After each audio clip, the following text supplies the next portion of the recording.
இன்றைக்கு வழக்கம் போல நமக்கு இந்த மாதத்தினுடைய திருவிருந்து ஆராதனை நமக்கு நடைபெறும். அனைவருக்கு தெரியல, இன்னைக்கு திருவிருந்தா என்னன்னு சொல்லி ஃபோன் பண்ணி கேட்டுக்கிறாங்க.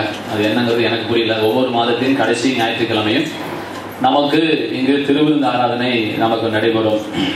கர்த்தருடைய கிருபையினால கடந்த சில வாரங்களாக மனம் புதிதாகுதலை குறித்து உங்கள் மத்தியிலே பேசிக்கொண்டு வருகிறோம். ரினியூவிங் ஆஃப் அவர் மைண்ட் என்கின்ற தலைப்பிலே உங்கள் மத்தியிலே பேசிக்கொண்டு வருகிறோம். மனம் ஏன் புதிதாக வேண்டும், மனம் மாறிதான் ஆகணுமா என்ன என்கின்ற காரியங்களை குறித்து நாம் அதை குறித்து தொடர்ச்சியாக நாம் தியானித்து வருகிறோம். ஆகவே ஒரு தடவை புரியாட்டினாலும் ஒரு 10 தடவை 12 தடவை கேட்கும் பொழுது உங்களுக்குள்ளே புரிய ஆரம்பிக்கும். நீங்க கடவுளுக்கு சில தொண்டு என்னன்னா, பக்கத்துல யாராவது தூங்கிட்டு உங்களை பார்த்து அந்த சேஃப்டி பின் இருக்குல்ல, அதை எடுத்து நறுக்கு ஒரு குத்தி பாஸ் ஐயா குத்த சொன்னாரு அப்படின்னு சொல்லுங்க.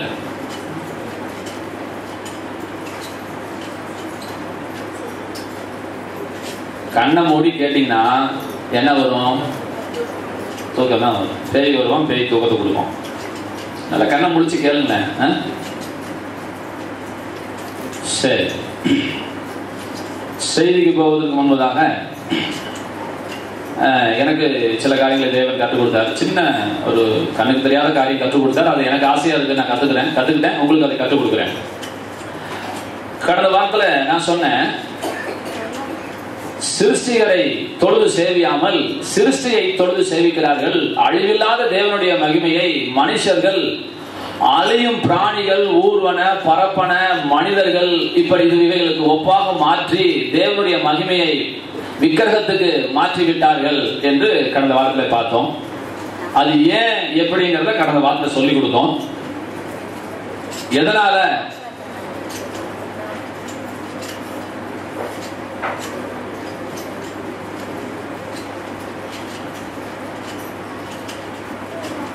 நான் தானே பாஸ்டர், நான் பாசு தானே.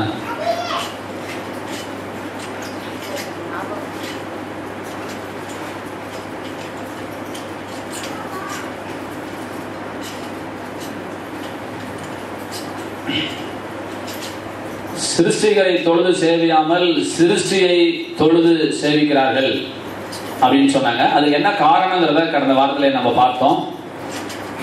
ஆதாம் பாவம் செய்வதற்கு முன்பதாக இந்த கனியை புசிக்கும் நாளில் நீ சாகவே சாகுவாய் என்று கர்த்தர் சொன்னார். அப்ப சாகவே சாகுவாய்னா நிச்சயமாகவே நீ சாவாய், you shall surely die என்று கர்த்தர் சொன்னார். அது ஒரு மாற்று கருத்தே கிடையவே கிடையாது. அப்ப அவன் அன்றைக்கே மரித்தானா என்றால் அவன் சரீரத்திலே மரிக்கவில்லை. அப்ப யார் மரித்தா? உண்மையான ஆதாம் மரித்து போய்விட்டான். உண்மையான நாம் யார் என்று சொன்னால் நாம் ஆவி மனிதர்களாக இருக்கிறோம். சொல்லுங்க, நான் ஒரு ஆவி. சொல்லுங்க, நான் இந்த சரீரத்திலே குடியிருக்கிறேன். நான் சிந்தித்து செயல்படுவதற்கு எனக்கு ஒரு ஆத்மா கொடுக்கப்பட்டிருக்கிறது. இதுதான் விஷயம். இப்ப நம்ம இறந்துட்டோம் அப்படின்னா நம்ம உடம்பு கிடக்கும். நம்ம இறந்து போயிட்டோம்னு சொல்றோம். அப்ப போனதுதான் உண்மையான நம்ம. இது நம்மளுடைய சரீரம். இது நம்மளுடைய சரீரம். இந்த வீட்டில் குடியிருக்கிறது போல. வீடு வேற, வீட்டில் குடியிருக்கிறோம் வேற. நம்ம வேற, நமக்குள்ள இருக்கிற ஆளு வேற. நான் 100,000 தடவை சொல்லியிருக்கிறேன், டேவிட் பிரகாஷை யாரும் பார்த்ததே கிடையாது. உங்களை நீங்களே பார்த்தது கிடையாது. அதான் கொடுமை. உங்களை நீங்களே என்ன செய்ய முடியாது, பார்க்க முடியாதுங்கிறதான் உண்மை. இப்ப பார்த்துட்டு இருக்கிறதெல்லாம் உடம்பு பார்த்துட்டு இருக்கிறோம். யாரை பார்த்துட்டு இருக்கிறோம்? உடம்பு பார்த்துட்டு இருக்கிறோம். சரி, ஏன்? அப்ப ஆதாம் மரித்து போய்விட்டான், ஆவியிலே மரித்து போய்விட்டான், சரீரம் அழிஞ்சிட்டு இருக்குது. அப்ப என்ன நடந்துச்சு? நூல் இருந்த பட்டம் போல ஆவி இல்லாததுனால ஆத்மா அவன் என்னென்ன நினைச்சானோ அதெல்லாம் செய்ய ஆரம்பித்தான். ஆவிக்கு ஆத்மாவுக்கும் உறவு வந்து போய்விட்டது. தேவனுக்கு மனிதனுக்கு உறவு வந்து போனதுனால இவன் தன்னிச்சையாக சுதேட்சையாக செயல்பட ஆரம்பித்தான். எப்படி செயல்பட ஆரம்பிச்சான்? தப்பா செயல்பட ஆரம்பிச்சான், சிந்திக்க ஆரம்பித்தான்.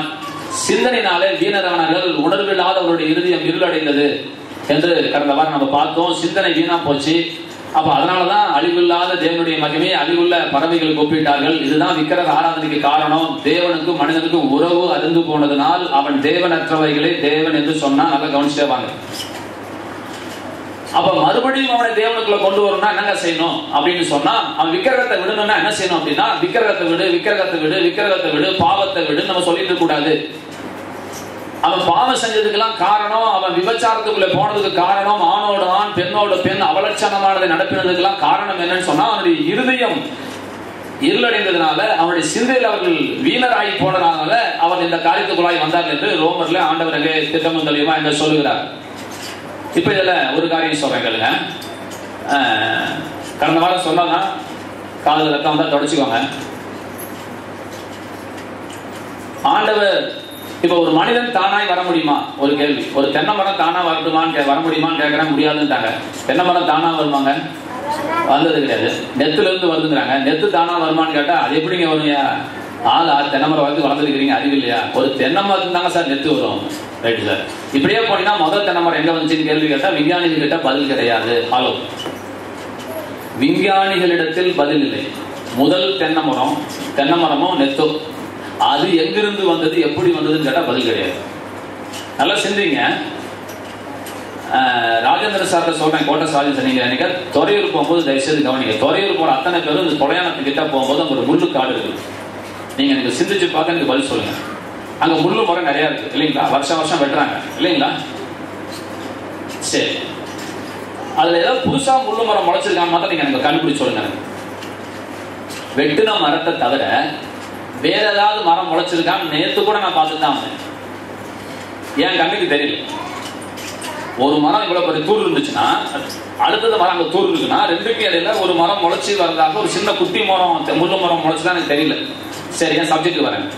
நான் என்ன சொல்ல வரேன் அப்படின்னா, இதுவரைக்கும் ஒரு புழு பூச்சி கூட புதிதாய் உருவாகவில்லை. தானா வந்துச்சுங்க. எங்க வீட்டுல ஒரு பூ பூத்துருக்குது, இது உலகத்திலே இது வரைக்கும் எங்கேயுமே பூ கிடையாது, இன்னைக்குதான் முத உலகத்திலேயே என் வீட்டுல தான் முத பூக்குதுன்னு என்னைக்காவது யார் வீட்டுல பூத்துருக்கா? அப்படி என்னைக்காவது ஒரு விலங்கு உங்க வீட்டுல தானா வந்திருக்கு? ஏதாவது உலகத்திலே இல்லாத ஒரு விலங்கு இன்னைக்கு எங்க வீட்டுல உருவாகிடுச்சு, முடியுமா? முடியாது. அப்ப இறைவன் எதையெல்லாம் உண்டு பண்ணி வச்சானோ அதுதான் இந்நாள் வரைக்கும் இருக்குது. ஒரு சில அமீபாலுக்கு மனுஷன் வந்துட்டான். தென்னை மரம் இருந்துச்சுன்னு கேட்கிறேன்.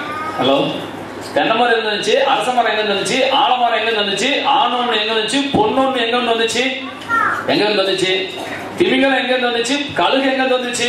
இதுக்கு அதுக்கு சம்பந்தமே வராது. 1 கோடி ஏணி வச்சாலும் சம்பந்தப்படாது. திமிங்கலத்துக்கு கழுகுக்கு என்ன சம்பந்தம் சொல்லுங்க? இல்ல. அப்ப ஏன் ஒண்ணுல இருந்து ஒண்ணு வந்துச்சுக்கிற? ஒண்ணுல இருந்து ஒண்ணும் வரல. வந்திருந்தா இன்னைக்கும் ஒண்ணுல இருந்து ஒண்ணு வரணும், வரல. எதுல இருந்து எதுவும் வரல. சரி, இப்படி யோசிச்சு பாருங்க. உலகம் தோன்றின முதல் கொண்டு தமிழ்நாட்டில் இருக்கிற குரங்குக்கு மூக்கு 1 இன்ச்சு நீண்டு விட்டது. அதை நிரூபிக்க முடியுமா? மூக்கு 1 இன்ச்சு நீண்ட குரங்கு யார் பார்த்திருக்கீங்களா? நான் ரொம்ப ஆச்சரியப்படுறேன். தமிழ்நாட்டு குரங்கு ஒரு மாதிரி இருக்குது, ஆந்திராவுக்கு போனா அது ஒரு குரங்கு ஒரு மாதிரி இருக்குது, வட இந்தியாவுக்கு போனா குரங்கு வேற மாதிரி இருக்குது. நீங்க கேரளாவிலே போய் பாருங்களேன், குரங்கு கொஞ்சம் வித்தியாசமா இருக்கு. நீ மலையில போய் பாருங்க, குரங்கு வித்தியாசமா இருக்கு. நம்ம ஊருக்கு ஒரு நாட்டு குரங்கு வேற மாதிரி இருக்கு, மலை குரங்கு வேற மாதிரி இருக்கு. அப்ப குரங்கா தான் இருக்குது, நாயா தான் இருக்குது. அதுல ஒரு துளி மாற்றம் கூட இதனால் வரைக்கும் உண்டாகல. ஆகவே இதெல்லாம் யோசிச்சு பார்க்கும்போது நான் சொல்லக்கூடிய கருத்து கொஞ்சம் ஒரு பிளஸ் பாயிண்ட் சொல்லுவேன். நான் மனசு வச்சுட்டாங்க. சரிங்க, இப்ப கடைசியா என்ன வந்துச்சு அப்படின்னா, அப்ப இதெல்லாம் முதலாவது வந்தது எதுன்னு கேள்வி கேட்கும்போது விஞ்ஞானிகளிடத்துல பதில் கிடையாது. அது தானா வராதுங்கிறது நச்சு. தானாய் வராது. இதெல்லாம் புரிஞ்சு. ஒரு தென்னை மரம் தானா வருமா?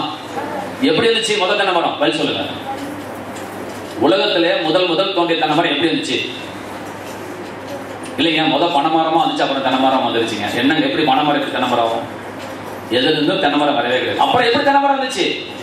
அப்புறம் எப்படி அரச மரம் வந்துச்சு? அப்புறம் எப்படி நெல் வந்துச்சு? அப்புறம் எப்படி கோதுமை வந்துச்சு? அதுக்கு பதில் சொல்லணும்னா விஞ்ஞானிகளிடத்திலே பதில் கிடையாது. சரி, இன்னொரு விஷயம் சொல்ல. இன்னொரு விஷயம் என்ன அப்படின்னு சொன்னா, 24 கோடான கோடி நட்சத்திரங்கள். நான் சொல்லிட்டே இருக்கேன், மனப்பாடம் பண்ணிக்கோங்க. எத்தனை நட்சத்திரங்கள்? கோடான கோடி. இஷ்டத்துக்கு உடையவே கூடாது. லட்சுமி பாய் மாதிரி உலகக்கூடாது. கோடான கோடி நிப்பாட்டணும். 21 0 24 போட்டு பெருக்கல் 10 to the power 21.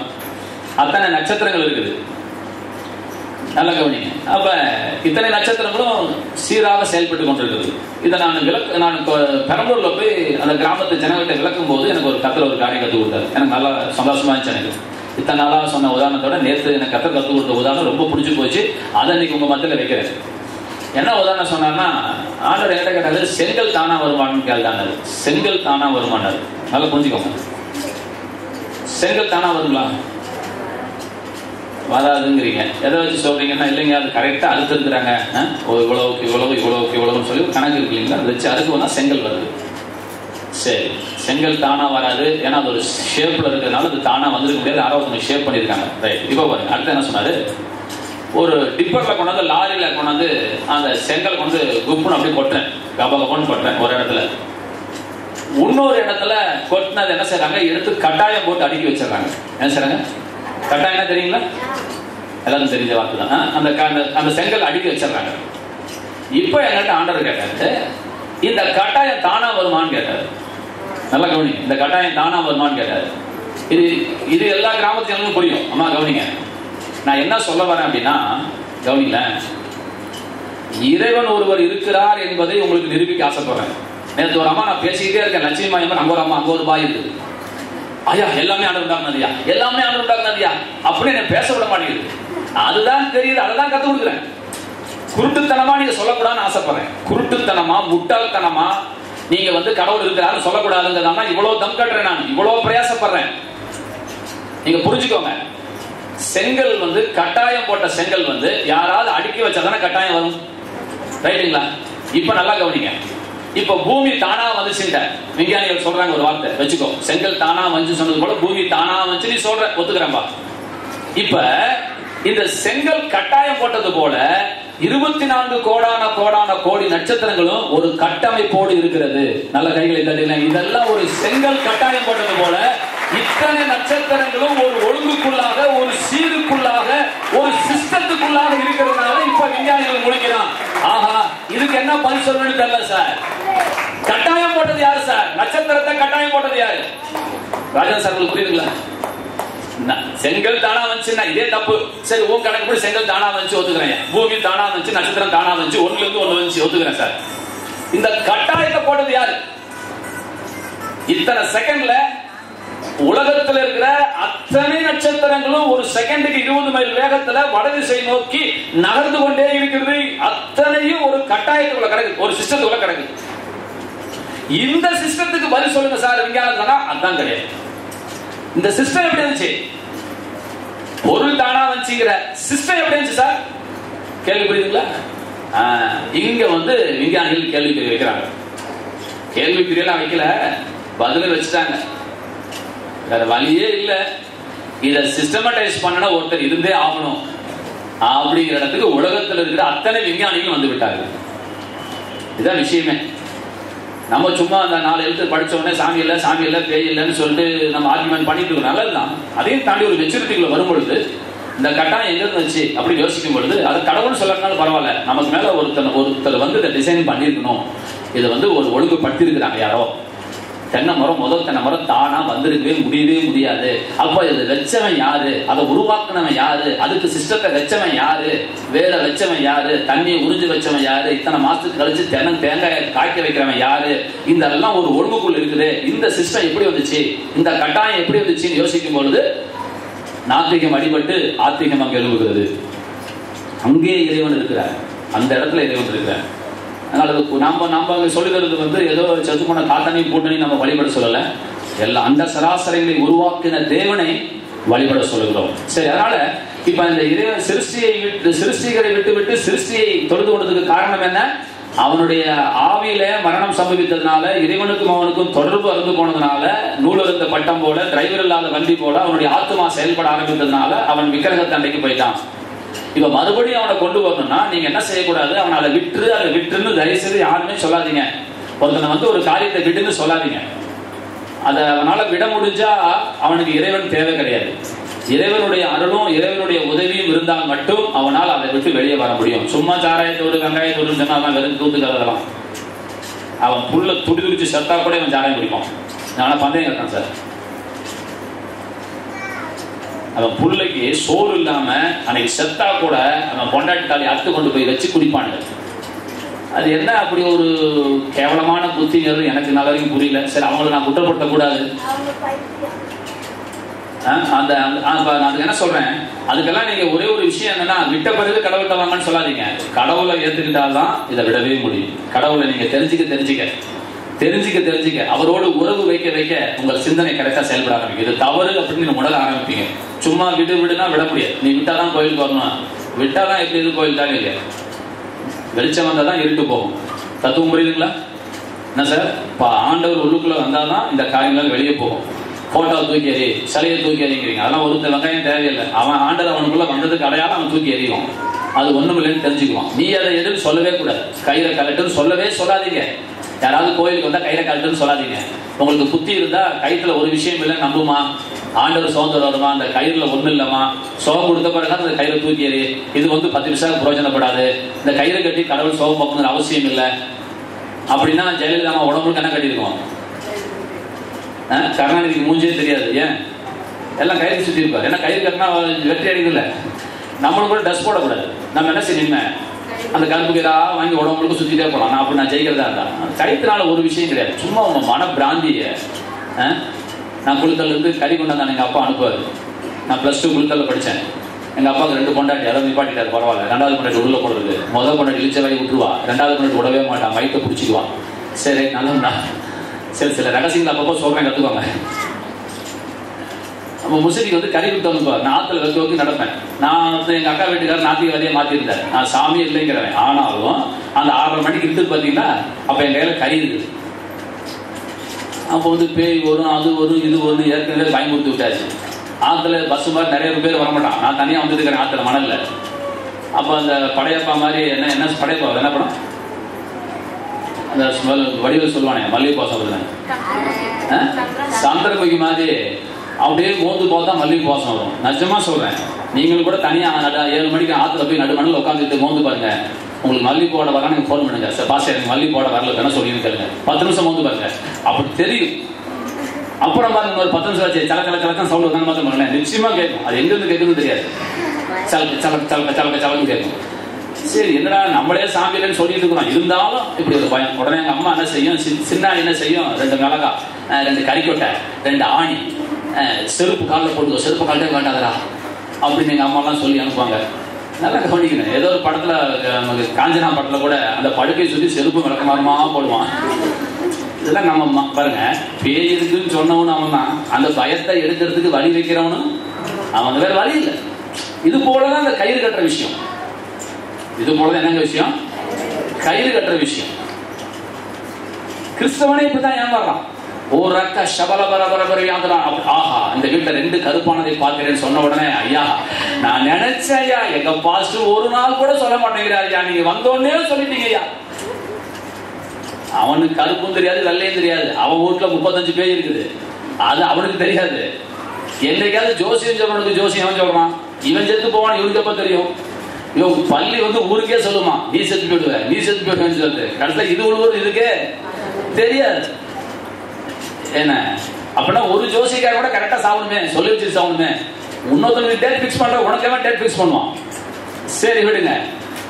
ஆக இந்த எண்ணங்கள் சொல்லியாச்சு, அதை மாத்துறதுக்காக தான் இப்ப கிறிஸ்தவன் அப்படிதான். பேய் இருக்கு பேய் இருக்குன்னு சொன்ன உடனே இப்ப பாரு நான் கரெக்டான் பாரு அப்படின்ட்டு 5 நிமிஷம் அன்னை பாசை பேசி தண்ணி எடுத்து தெளிச்சு சூ மந்திரகாலி அவன் சொல்றான். இவன் இயேசுவின் ரத்தங்கிறான், அவன் சூ மந்திரகாலி அப்படிங்கிறான். இவன் ரத்தம் தண்ணியை தெளிச்சுட்டு இயேசுவின் ரத்தம் ஜெயம் ஜெயம். சென்னையில் ஒரு பாஸ்டர் வீட்டுக்கு கூட்டிட்டு புது வீட்டுக்கு போயிருக்காங்க, கூப்பிட்டுருக்காரு, போயிருக்காரு. போன உடனே சொம்புல தண்ணி கொடுத்துருக்காங்க. இவரு ஐயா குடிக்கிறதுக்கு இல்லையா, நாங்க இது எதுக்கு தெளிக்கணியா, தெளிக்கணுமா எதுக்கு அப்படின்னு கேட்டுருக்காரு.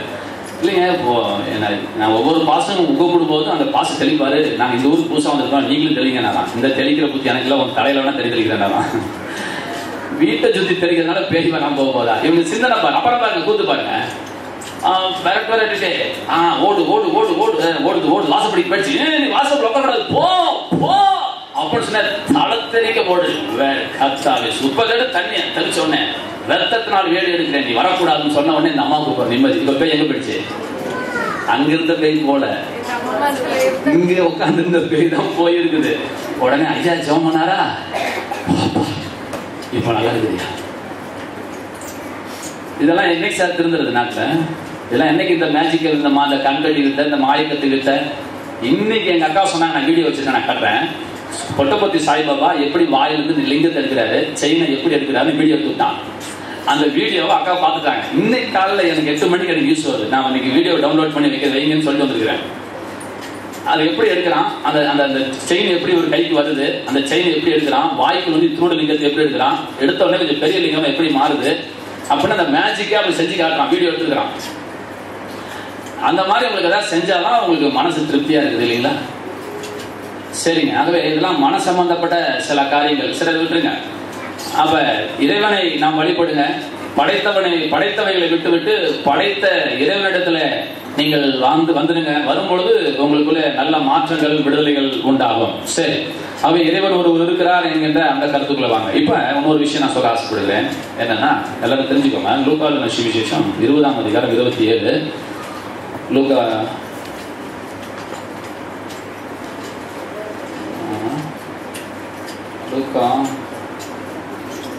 23.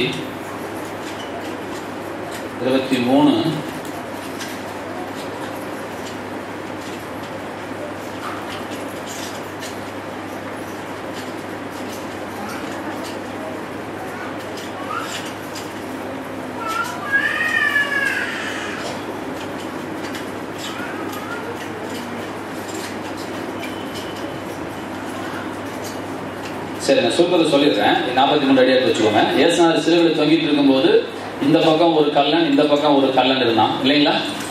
என்னம்மா திறமையாம்பட்டி கீதாம்மா நேற்றுக்கு மனதினூரில் பார்த்தவங்கள. சரி, நொச்சியத்தில் நேர்த்தம் நொச்சியத்தில். சரி, ரைட்டுங்க. அப்ப 2 கல்லன் நிற்கிறாங்க. 2 கல்லனும் சிலுவையில் தொங்கிட்டு இருக்கிறான். அதுல ஒருத்தன் வந்து ஆண்டவரை கேலி பண்றான். ஆனா ஒருத்தன் என்ன சொல்றான் அப்படின்னு சொல்லும்போது 42 வாசிங்க. ஒருவன் இயேசுவை நோக்கி, ஆண்டவரே, நீர் உம்முடைய ராஜ்யத்தில் வரும்போது அடியேனை நினைத்தருளும் என்றான். இயேசு அவனை நோக்கி, இன்றைக்கு நீ என்னோடு கூட பரதேசில் இருப்பாய் என்று மெய்யாகவே உனக்கு சொல்லுகிறேன். கவனிங்க, முக்கியமான விஷயம். இன்றைக்கு நீ என்னோட, இந்த 3 வார்த்தை நல்லா வார்த்தை கவனிங்க. இன்றைக்கு சொல்லுங்க. அன்னைக்கு அவன் சாகறான், நாளைக்கு இல்ல. இன்றைக்கு நீ, நான் இல்லாம இல்ல, என்னோட பரதேசில் இருப்பாய். இன்னைக்கு நீங்கள் நானும் உசுறு போனாலும் நம்ம எங்க இருப்போம்னு கர்த்தர் சொல்றாரு. இன்றைக்கு நீ மரித்தாயினால் இந்த அடுத்த நிமிஷமே நீ அவரோட பரதேசில் இருப்பாய். நல்ல கைகள் கட்டி அவரோட பரதேசில் இருப்பாய். அவரோட பரதேசில் இருப்பாய். இது கர்த்தர் சொன்ன வார்த்தை. இதை ஞானஸ்நானம் எடுக்காதவன் சிலுவையில போய் மனம் திரும்புறான். கர்த்தர் அங்க ஒரு ஊழியம் செஞ்சுட்டார். கர்த்தர், இன்றைக்கு நீ என்னோட பரதேசில் இருப்பாய். இதெல்லாம் மனதில் பதிவு வச்சுக்கொள்ளுங்க. இன்றைக்கு நீ என்னோட பரதேசில் இருப்பாய். அது ஒரு அற்புதமான ஒரு வார்த்தை. ஏதோ 4 நாள் கழிச்சு, 5 நாள் கழிச்சு, 8 நாள் கழிச்சு தேவை பண்ணி அதை பண்ணி இதை இன்றைக்கு நீ என்னோட, அந்த வார்த்தை பண்ணி என்னோட நல்லா இருக்குல்ல. என்னோட, நான் இல்லாம ஒரு இடத்துல லாக் பண்றேன் இல்லப்பா, என்னோட இருக்க போறப்பா. நான் எங்க இன்னைக்கு போக போறேன், அங்க நீ என்னோட வர போற. இன்றைக்கு நீ என்னோட எங்க இருக்க போற? பரதேசியில் இருப்பாய். இப்ப லூக்கா 20 வாங்க. லூக்கா 20:27 இருந்து வாசிச்சு பாருங்க பாவம். உயிர்த்தெழுதல் இல்லை என்று சாதிக்கிற சதுசேயரில் சிலர் அவரிடத்தில் வந்து, போதகரே, நல்லா கவனிங்க, நல்லா கவனிக்கிறீங்களா? கவனிங்க.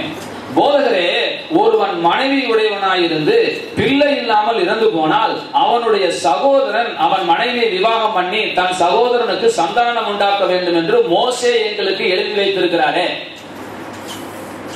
அர்த்தம் புரியலாம் பாருங்க. மோசே என்ன சொன்னாரு? அண்ணனுக்கு வந்து கல்யாணம் இருக்குது, அண்ணனுக்கு பிள்ளைய பார்க்காம அண்ணன் செத்து போயிட்டான், இப்ப வாரிசு இல்ல, இப்ப என்னப்பா செய்யறது? இன்னொருத்த வந்து கட்டுவானா, அது அடுத்த பிரச்சனை. அவனை ஏன் எதிர்பார்த்துட்டு இருக்கிற? தம்பிக்காரன் உடனே போய் அண்ணன் என்ன செஞ்சுக்கணும்? அண்ணிய கல்யாணம் பண்ணிக்கணும், கல்யாணம் பண்ணணும்னு சொன்னார். இதுதான் எழுதி வச்சாரு.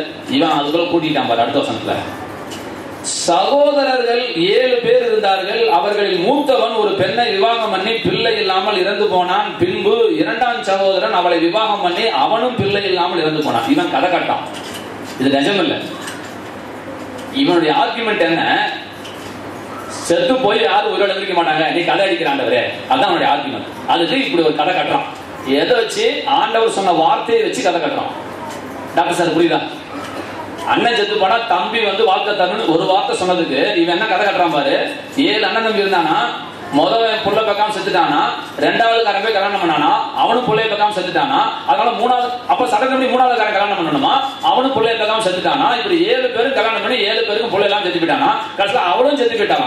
பாருங்க, மூன்றாம் சகோதரனும் அவளை விவாகம் பண்ணினான். அப்படியே 7 பேரும் அவளை விவாகம் பண்ணி பிள்ளை இல்லாமல் இறந்து போனார்கள். எல்லாருக்கும் பின்பு அந்த ஸ்திரீயும் இறந்து போனார்கள்.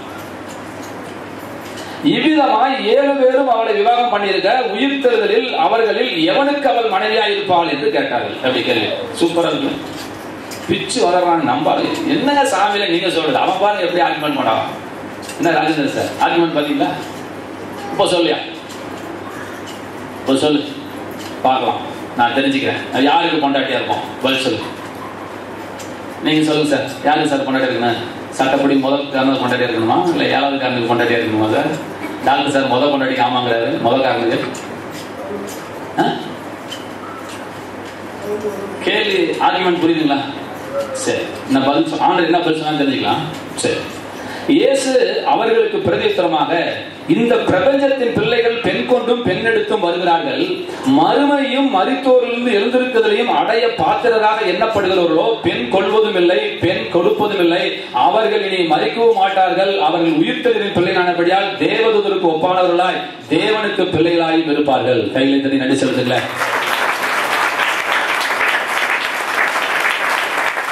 பாயிண்ட்டுக்குள்ள வாங்க. என்ன சொல்ல வரைங்கிற பாயிண்ட் இல்லை. அப்ப என்ன சொல்றாரு அப்படின்னா, கொஞ்சம் கண்ணை முடிச்சு கேட்டுக்கோங்க. நீங்கள் இறந்து போன உடனே கணவன் மனைவி தாய் பிள்ளைங்கிற பால் உறவு நமக்கு இருக்காது. என்ன ராஜன் குரு சார், அதான அர்த்தம், இந்த வசனத்துடைய அர்த்தம் தானே. ஏன்னு கேளுங்களேன். இப்ப நான் செத்து போயிடுறேன், ஒரு வார்த்தைக்கு நான் செத்து போயிடுறேன். நான் என் பொண்டாட்டிக்கு தெரியாம இன்னொரு பொண்டாட்டி வச்சிருக்கிறேன், ஒரு வார்த்தை வச்சுக்கலாம். இப்ப நான் பரலோகத்துக்கு போன போது என் பொண்டாட்டி செத்து போற, அவளை செத்து போயிட, அங்க வந்து பார்த்தா நான் உன்னோத்தியோட இருப்பேன். ஒரு வார்த்தைக்கு இந்த ஷார்ட் ட்ரீட்மெண்ட்லாம் கடவுள் கொடுக்கவே விரும்பல. இந்த கொடுமையே வேண்டாண்டாப்பா, இந்த கொடுமையில அந்த பூமியிலே முடிச்சிரு. அதனால அங்க போனா நம்ம யாரை போல இருக்க போறோம்னா, தேவதூதர்களை போல தேவனுடைய பிள்ளைகளாக, இந்த பெண் கொடுத்தல் பெண் எடுத்தல் என்ற பால் உணர்வற்றவர்களாக, பாசமற்றவர்களாக, பந்தமற்றவர்களாக நம்ம மாறிவிடுவோம். இதுதான் விஷயம். ஆண்டவருக்கு சமமாவே மாறிடுவோம். இன்னும் என்ன இன்னொரு பிரச்சனை எனக்கு அப்படின்னு சொன்னா, இறந்து போன பிறகு என்னை நானே எனக்கே அடையாளம் தெரியாதனால மற்றவனை எனக்கு அடையாளம் தெரியுமாங்கிறது எனக்கு ஒரு கேள்வி. அடையாளம் தெரியுமா? அப்ப அந்த உணர்வில்லாத, அந்த பாசம் இல்லாத ஒரு என்னன்னு சொல்றது, ஒரு உருவமா என்னது ஒரு சிஸ்டிப்பாக நம்ம மாறி போய் விடுவோம். அதான் அர்த்தம். அதெல்லாம் நமக்கு ஒன்றும் தெரியாது. அங்க போய் என் கிழமை, என் பொண்டாட்டி, என் புள்ள அழுகிறது, ஒப்பாரி இருக்கிறது, அதெல்லாம் கிடையாது. நம்ம செத்து போய் அங்க போய் பாக்குறோம்னா அதெல்லாம் நடக்காத கதை. நம்ம செத்தோம்னா அவருக்கு பார்க்கணும், அவருக்கு என்ன தெரியாது. நீ ஏன் வந்தா கேட்ப தெரியாது, நீ யாருன்னு கூட என்ன சொல்ல போனா தெரியாது, அந்த உறவே தெரியாது. அந்த உறவு வந்துச்சுன்னா சிக்கலாயிடும். இந்த உறவெல்லாம் இங்கேயோட சரி, இந்த உறவெல்லாம் கணவன் மனைவி உறவெல்லாம் இங்கேயே லாக் பண்ணி முடிக்கிறார் கர்த்தர். ஆகவே அதை நீங்கள் தெரிந்து வைத்துக் கொள்ளுங்கள். அது ஒரு சில காரியங்கள். அதே போல லூக்கா 16:22 ஒரு வசனத்தை வாசிங்க. லூக்கா 16:22 ஒரு உதாரணம் சொல்லும் பொழுது, லாசரு பணக்காரனை பற்றி சொல்லும் பொழுது வாசிங்க. பின்பு அந்த தரித்திரன் மரித்து தேவதூதராலே ஆபிரகாமின் மடியிலே கொண்டு போய் விடப்பட்டான். ஒரு ஆமென் சொல்லுங்களேன். இங்க சாகுறான், அங்க போறான், அவன் ஆற்றப்படுகிறான் தேவதூதனுடைய மடியில். அங்க போய் அவங்க அப்பா அம்மா பத்தி அவன் நடப்பு கிடையாது. சரி, இன்னொன்னு கூட கருத்து, அந்த பணக்காரன் இருக்கிறானே அவன் என்ன செய்யறான், என் அண்ணன் அங்க வந்துடக்கூடாது, லாசருவை அனுப்பி எனக்கு சொல்லுங்க, என் வீட்டுல எச்சரிக்கை சொல்லுங்கிறான். ஏன் இவரு போறது? அப்ப இவரால முடியல, அப்ப அவன் குடும்பத்தை அங்க உட்காந்துட்டு பார்க்க முடியலன்னு அர்த்தமாகும். இவன் கெஸ் பண்றானே ஒழிய, இந்த நரகத்துக்கு அவங்க வரக்கூடாதுன்னு ஆசைப்படுறானே, விரும்புறானே ஒழிய, இவன் வந்து அண்ணன் தம்பியை பார்க்க முடியுங்கிற கட்டத்துல இல்ல, சொல்ல முடியுங்கிற கட்டத்துல இல்ல, அவங்க இப்ப எப்படி இருக்கிறாங்கிறது சொல்ல முடியல. அப்ப அப்படி ஒரு இடத்துலதான் தேவன் நம்மளை கொண்டு போய் வைக்கிறார். அதுக்காக நான் சொல்ல வரேன், நம்ம இறந்த பிறகு என்ன சம்பவிக்க போகிறது அப்படின்னு தெரியும் பொழுது, அப்ப இன்னும் கூட சொன்னது போல நம்ம அவரோடு கூட இருக்க போறோம், அவரை போல இருக்க போறோம், பந்தபாசம் மற்றவர்களாக நம்ம இருக்க போறோம். அப்படி ஒரு இடத்துக்கு நம்ம போகிறோமே ஒழிய, வேற ஒரு இடத்துக்கு நம்ம போய் உட்காந்துக்கிட்டு நம்ம ஆவியா அழைச்சிக்கிட்டு நம்ம கவலைப்பட்டுக்கிட்டு அப்படி அந்த இடம்லாம் கிடையவே கிடையாது. அது ஒரு பெரிய விஷயம். இப்ப பிலிப்பியர் 1:23 வாசிங்க. எல்லாம் இதை பத்தி பவுல் என்ன ஒரு வார்த்தை மறைமுகமா சொல்றாரு, வாசிங்க. பிலிப்பியர் 1:23. ஏனெனில் இவ்விரண்டு நான் நெருக்கப்படுகிறேன். தேகத்தை விட்டு பிரிந்து கிறிஸ்துவுடனே கூட இருக்க எனக்கு ஆசை உண்டு. ஆகிலும் சரீரத்தில் பிழைத்திருக்கிறதுனாலே கிறிஸ்து எனக்கு ஜீவன், கிறிஸ்து எனக்கு ஜீவன், சாவு எனக்கு ஆதாயம், சாவு எனக்கு ஆதாயம்.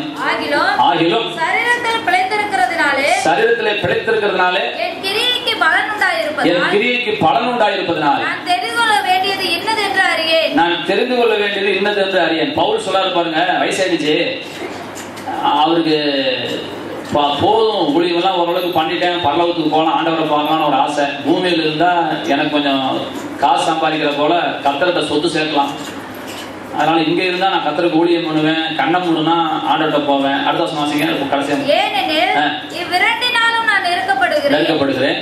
தேகத்தை விட்டு பிரிந்து, நல்லா கவனிங்க, தேகத்தை விட்டு பிரிந்து கிறிஸ்துவுடனே கூட இருக்க எனக்கு ஆசை உண்டு. உங்களுக்கு என்ன சொல்ல வரேன்னு புரியுதுங்களா பாருங்க. தேகத்தை விட்டு பிரிந்து கிறிஸ்துவுடனே கூட இருக்க எனக்கு ஆசை உண்டு. அப்ப தேகத்தை விட்டு பிரிஞ்சு எங்க இருக்கிறான் பாருங்க. தேகத்தை விட்டு பிரிந்து கிறிஸ்துனுடைய இருக்க எனக்கு ஆசை. தேகத்தை விட்டு பிரிந்து கிறிஸ்துனுடைய இருக்க எனக்கு ஆசை. ஆனால் உங்களுக்காக நான் இருக்கிறேன். உயிரோட வாழும் ஆசை, சாகவும் ஆசைங்கிறான். இவன் ஒரு வித்தியாசமான மனுஷன் பாருங்க. நான் சாக ஆசைப்படுறேன்னு சொல்றான். கிறிஸ்து எனக்கு ஜீவன், சாவு எனக்கு ஆதாயம். ஏன்னா நான் ஆண்டவர்கிட்ட போக போறேன், எனக்கு சாவு வேணும்னு சொல்லி இதை பவுல் கேட்கறான். இருந்தாலும் உங்களுக்கு நல்லா ஹெல்ப்ஃபுல்லா இருக்குமே, 4-5 பிரசங்கம் பண்ணணுமே, காதுல ரத்தம் வரைகிற அளவுக்கு உங்களை சும்மா விட்டுறக்கூடாதுன்ட்டு அவனும் பிரசங்கம் பண்ணிட்டு அவன் உயிரோட இருந்துக்கிறான். அப்ப என்ன சொன்னா பாருங்க, தேகத்தை விட்டு பிரிந்து கிறிஸ்துவனே கூட இருக்க. தேகத்தை விட்டு பிரிந்து கிறிஸ்துவனே கூட இருக்க. இந்த வெளிப்படுத்தின ஒரு வருஷம் வாசிங்க, 2:7 வாசிங்க. என்னன்னு தெரிஞ்சுக்கோங்க. பரதேசிங்கிற வார்த்தை சொன்னார். இன்று நீ என்னோடு கூட பரதேசியில் இருப்பாய். அந்த பரதேசி அப்படின்னு சொல்லி ஒரு வார்த்தை வெளிப்படுத்தின விஷயத்துல வருது. வாசிப்போம். ஆவியானவர் சபைகளுக்கு சொல்லுகிறதை காதுள்ளவன் கேட்க கடவன். ஆவியானவர் சபைகளுக்கு சொல்லுகிறதை காதுள்ளவன் கேட்க கடவன். ஜெயம் கொள்ளுகிறவன் எவனோ, ஜெயம் கொள்ளுகிறவன் எவனோ அவனுக்கு தேவனுடைய பரதேசின் மத்தியில் இருக்கிற அவனுக்கு தேவனுடைய பரதேசியின் மத்தியில் உள்ள ஜீவ விருட்சத்தின் கனியை புசிக்க கொடுப்பேன். என்ன அர்த்தம் விளைவிக்கிறேன்னா, முத தேவன் ஏதேன் தோட்டத்தை உருவாக்கி அங்க ஒரு ஜீவ விருட்சத்தின் கனியை வச்சாரு, நன்மை தீமையான கனியை வச்சாரு. இதை தின்னதுனால அந்த ஜீவ விருட்சத்தின் கனியை புசிக்காம துரத்தி விட்டாரு. இப்ப பரதேசில என்ன இருக்குன்னா, திரும்பவும் ஜீவ விருட்சம் உள்ள கனியுள்ள மரம் அங்க இருக்குது. நீ ஜெயிச்சுட்டு ஆண்டுகிட்ட போறவன் அந்த கனியை புசிப்பான் என்று அங்க ஆண்டரங்க சொல்லுகிறார். இப்ப பரதேசினா கிட்டத்தட்ட ஒரு ஏதேன் தோட்டம் போல ஒரு சொர்க்கம். இது பரலோகம் அல்ல, பரதேசிங்கிறது நான் வச்சுக்கோங்க, இது ஒரு சொர்க்கம் நீ நினைச்சிடாதீங்க. இது நம்ம சொர்க்கத்துக்கு போறதுக்கு முன்னாடி தேவன் நம்மளை வைத்திருக்கிறதான ஒரு இடைப்பட்ட பகுதின்னு வச்சுக்கோங்களேன். வெள்ளை சிங்காசன நியாய தீர்ப்பு முடிஞ்ச பிறகுதான் நம்ம சொர்க்கத்துக்கு போக போறோம். அவங்க நித்திய நரகத்துக்கு போக போறாங்க, நம்ம நித்திய சொர்க்கத்துக்கு போக போறோம். அது வரைக்கும் 1 தெசலோனிக்கர் 4 வாசிங்க. அது வரைக்கும் என்ன சம்பவிக்குது? 1 தெசலோனிக்கர் 4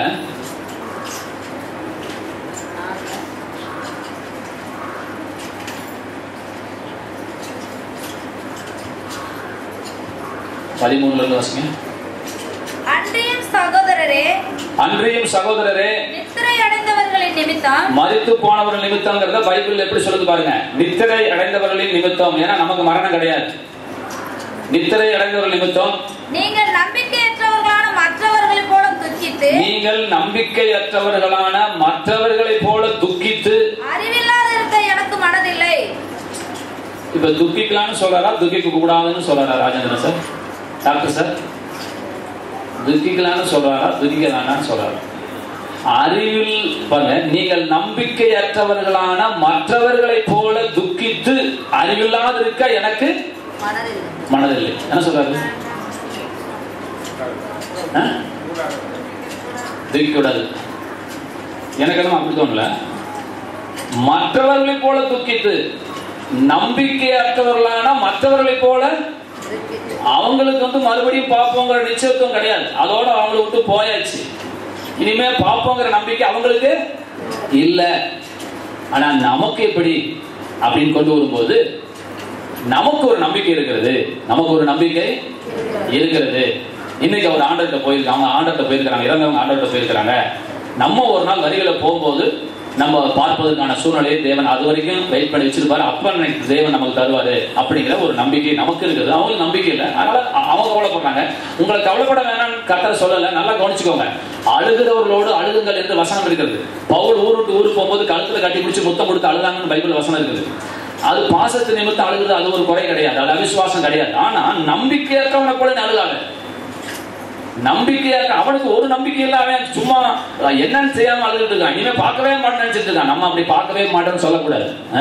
நம்ம மறுபடியும் பார்க்க போகிறோம். அந்த ஆண்டவருடைய எப்ப பார்க்க போறோம்னு சொல்லாத பாருங்க, வாசிங்க. இயேசுவானவர் மரித்து பின்பு எழுந்திருந்தார் என்று விசுவாசிக்கிறோமே. அப்படியே இயேசுவுக்குள் நித்திரை அடைந்தவர்களையும் தேவன் அவரோடு கூட கொண்டு வருவார். கர்த்தருடைய வார்த்தையை முன்னிட்டு நாங்கள் உங்களுக்கு சொல்லுகிறதாவது, கர்த்தருடைய வருகை மட்டும் உயிரோடு இருக்கும் நாம் நித்திரை அடைந்தவர்களுக்கு முந்திக் கொள்வதில்லை. ஏனெனில் கர்த்தர் தாமே ஆரவாரத்தோடும் பிரதான தூதனுடைய சத்தத்தோடும் தேவ எக்காலத்தோடும் வானத்திலிருந்து இறங்கி வருவார். அப்பொழுது கிறிஸ்துவுக்குள் மரித்தவர்கள் முதலாவது எழுந்திருப்பார்கள். பின்பு உயிரோடு இருக்கும் நாமும் கர்த்தருக்கு எதிர்கொண்டு போக மேகங்கள் மேல் அவர்களோடு கூட ஆகாயத்தில் எடுத்துக் கொள்ளப்பட்டு இவ்விதமாய் எப்பொழுதும் கர்த்தருடனே கூட இருப்போம். ஆகையால் இந்த வார்த்தையினாலே நீங்கள் ஒருவர் கேட்கிறார்கள். கைகளை தட்டி ஆண்டவரோடு கூட இருப்போம். செத்து போன தாத்தாவோட அப்பாவோட பாட்டியோட இல்ல, கர்த்தரோடு கூட என்னென்னைக்கு இருப்போம். கைகளை தட்டி. அது மகிமையான நேரம். அது ஆண்டவரோடு இருக்கிற ஒரு நாள். அது துக்கங்கள் எல்லாம் மறந்திருக்கிற நாள். அது தேவனோடு இருக்கிற ஒரு நாள். இப்போ மற்றவங்க முதலாவது எழுச்சி போவாங்க, ரெண்டாவது நம்ம போக போறோம். கர்த்தர் அவங்களுக்கு ஒரு ஃபர்ஸ்ட் ப்ரிஃபரன்ஸ் தராரு. ஒரு செகண்ட் வித்தியாசம் தான் இப்படிங்கிறதுக்குள்ள அப்படிங்கிறதுக்குள்ள நம்ம மாற போறோம். 1 கொரிந்தியர் 15:51 வாசிங்க. 1 கொரிந்தியர் 15:51. ஏன்னா இது திரும்பி பேசிட்டு இருக்க முடியாது, ஆகவே இன்னைக்கு நம்ம அதை பேசிடுவோம். 51 வாசிங்க. 1 கொரிந்தியர் 15:50-51. சகோதரரே, நான் சொல்லுகிறது என்னவெனில், மாம்சமும் இரத்தமும் தேவனுடைய ராஜ்யத்தை சுதந்தரிக்க மாட்டாது, அழிவுள்ளது அழியாமையை சுதந்தரிப்பது இல்லை. இதோ ஒரு ரகசியத்தை உங்களுக்கு அறிவிக்கிறேன், நாம் எல்லாரும் நித்திரை அடைவது இல்லை. ஆயிலும் கடைசி அக்காலம் துணிக்கும் பொழுது ஒரு நிமிஷத்திலே ஒரு இமைப்பொழுதிலே நாம் எல்லாரும் மறுரூபமாக்கப்படுவோம். எக்காலம் துணிக்கும், அப்பொழுது மரித்தோர் அழிவில்லாதவர்களாய் எழுந்திருப்பார்கள், நாமும் மறுரூபமாக்கப்படுவோம். அழிவுள்ளதாகிய இது அழியாமையும் சாவுக்கேதுவாகிய இது சாவாமையும் தரித்துக் கொள்ள வேண்டும். அழிவுள்ளதாகிய இது அழியாமையும் சாவுக்கேதுவாகிய இது சாவாமையும் தரித்துக் கொள்ளும் போது மரணம் ஜெயமாக விழுங்கப்பட்டது என்று எழுதியிருக்கிற வார்த்தை நிறைவேறும். மரணமே உன் கூர் எங்கே? பாதாளமே உன் ஜெயம் எங்கே? மரணத்தின் கூர் பாவம், பாவத்தின் பலன் நியாயப்பிரமாணம். நம்முடைய கர்த்தராகிய இயேசு கிறிஸ்துவினாலே நமக்கு ஜெயம் கொடுக்கிற தேவனுக்கு ஸ்தோத்திரம் உண்டாவதாக. ஒரு இமைப்பொழுதிலே நாம் எல்லாரும் மறுரூபமாக்கப்படுவோம். கைகளை தட்டி. ஒரு இமைப்பொழுதிலே, ஒரு நிமிஷத்திலே, ஒரு இமைப்பொழுதிலே, அவ்வளவுதான். கண்ணை மூடி கண்ணை திறப்பதற்குள்ளாக நாம் மறுரூபப்பட்டு விடுவோம். அந்த ஒரு செகண்டுக்கு முன்னாடி இறந்து போனவங்க முதல்ல எழுந்திருப்பாங்க.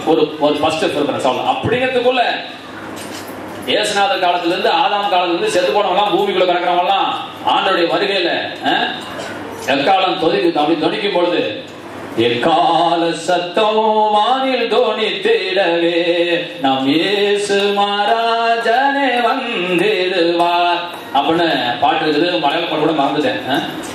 என்ன பாடுது? காகலநாதன்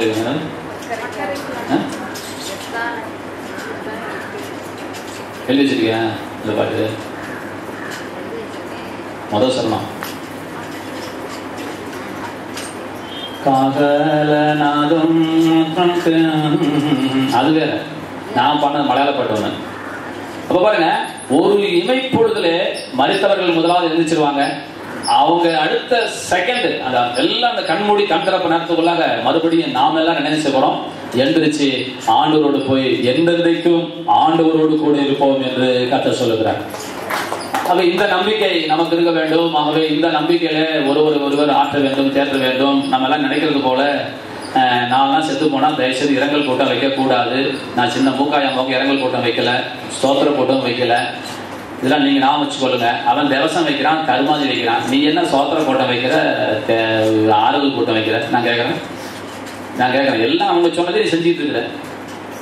எங்க இருக்கு பைபிள் ஆறுதல் கூட்டம் வை, சோத்திர கூட்டம் வைன்னு பைபிள் எங்க அட்டாட்சி இருக்குது? ஒரு அட்டாட்சியும் கிடையாது. எதுக்கு ஆறுதல்? எதுக்கு ஆறுதல் இல்லாதவனுக்கு ஆறுதல்? உனக்கு நம்பிக்கை இல்லையா?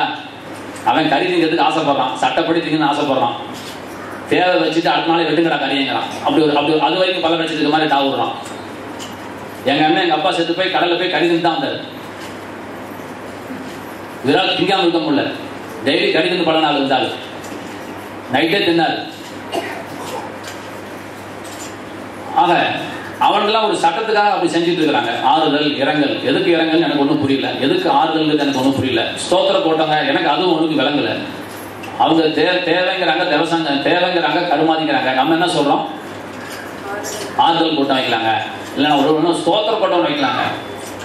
நான் என்ன சொல்றேன், மனப்பூர்வமா 4 ஸ்தோத்திரம் சொல்லும் போது அது சொன்னியா?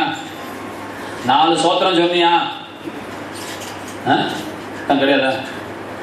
4 ஸ்தோத்திரம் சொன்னீங்களா? சொல்லணும். டாக்டர் சார் வந்து ஸ்தோத்திரம் சொல்லும் போது ஏன் நீங்க ஸ்தோத்திரம் சொல்லக்கூடாது? இன்னும் மெச்சூரிட்டி நமக்குள்ள வரல. டாக்டர் சார் வந்து ஸ்தோத்திரம் சொல்லும் பொழுது ஸ்தோத்திரம் யார் சொல்லணும்? நம்ம சொல்லணும், ஸ்தோத்திரம் சொல்லணும். நம்ம திடப்படுத்தணும், நமக்கு நாமே திடப்படுத்தணும்.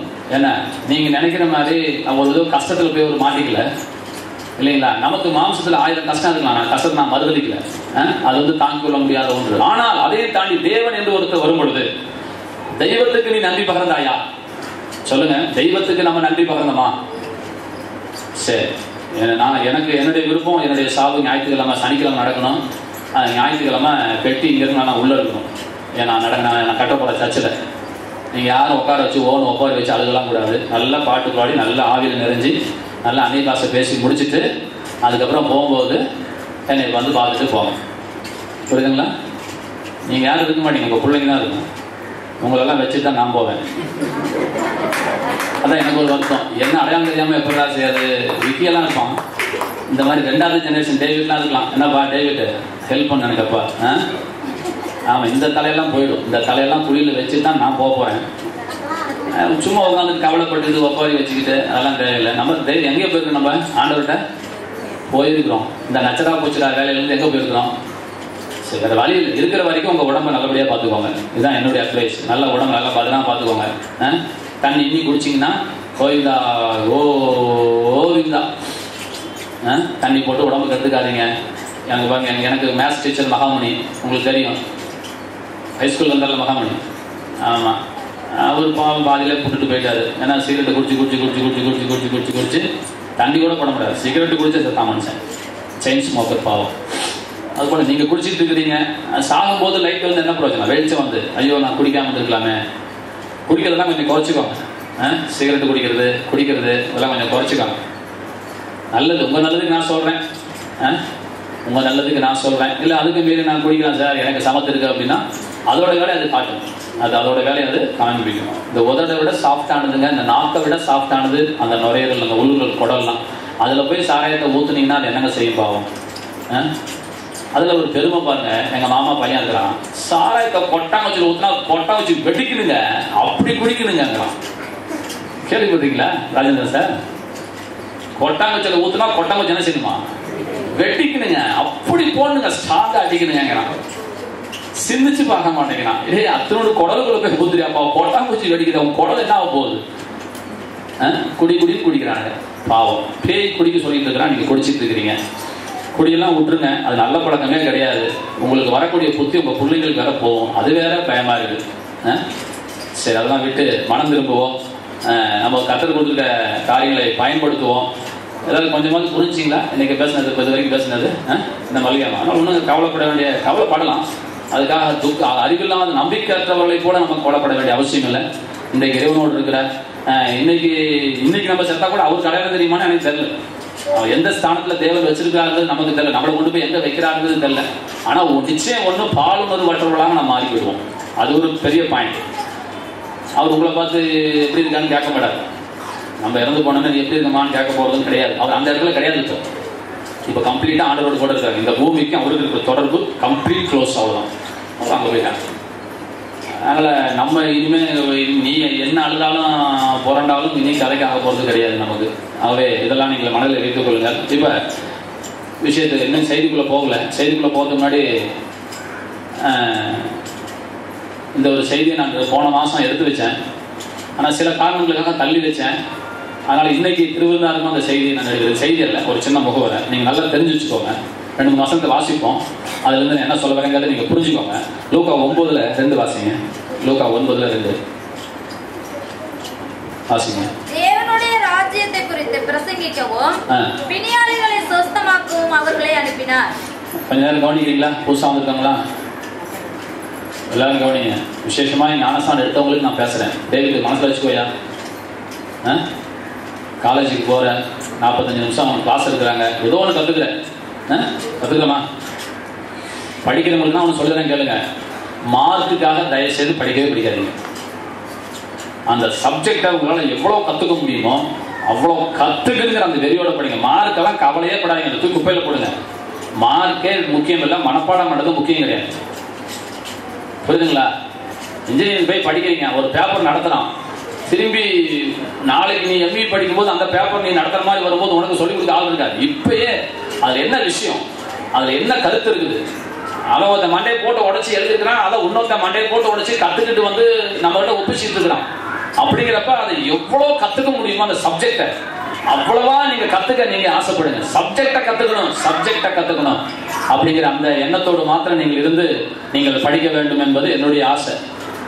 அப்ப அங்க கத்துக்கிறது போல இங்கேயும் சில காரியங்களை கத்துக்கோங்க. யாரும் சில காரியங்களை கத்துட்டு போங்க, வந்ததுக்கு சும்மா வெறுனே போகாம. அப்ப இறைவன் என்ன சொல்றாருன்னா, தன்னுடைய சீசர்களை அழைத்து 2 காரியம் செய்ய சொன்னார். சாந்தி உங்க அம்மா கவனிக்கிறீங்களா? எத்தனை காரியம் செய்ய சொன்னாரு? 1 வாசிங்க, வாசிச்சு மறுபடியும் வாசிங்க. தேவனுடைய ராஜ்யத்தை குறித்து பிரசங்கிக்கவும் பிணியாளிகளை சுஸ்தமாக்கவும் அவர்களை அனுப்பினார். என்னென்ன வேலை? பிரசங்கிக்கவும், சொல்லுங்க, சுகமாக்கவும். இயேசு கிறிஸ்து என்னைக்குமே தியரிட்டிக்கலா அவர் பேசுகிற தேவன் அல்ல. தேவன் என்ன சொன்னார் அப்படின்னா, என்னை பத்தி எங்கெல்லாம் நீங்க பிரசங்கம் பண்றீங்களோ அங்க இன்னொரு வேலையை நீங்க செஞ்சுட்டு வரணும். அது என்ன வேலை?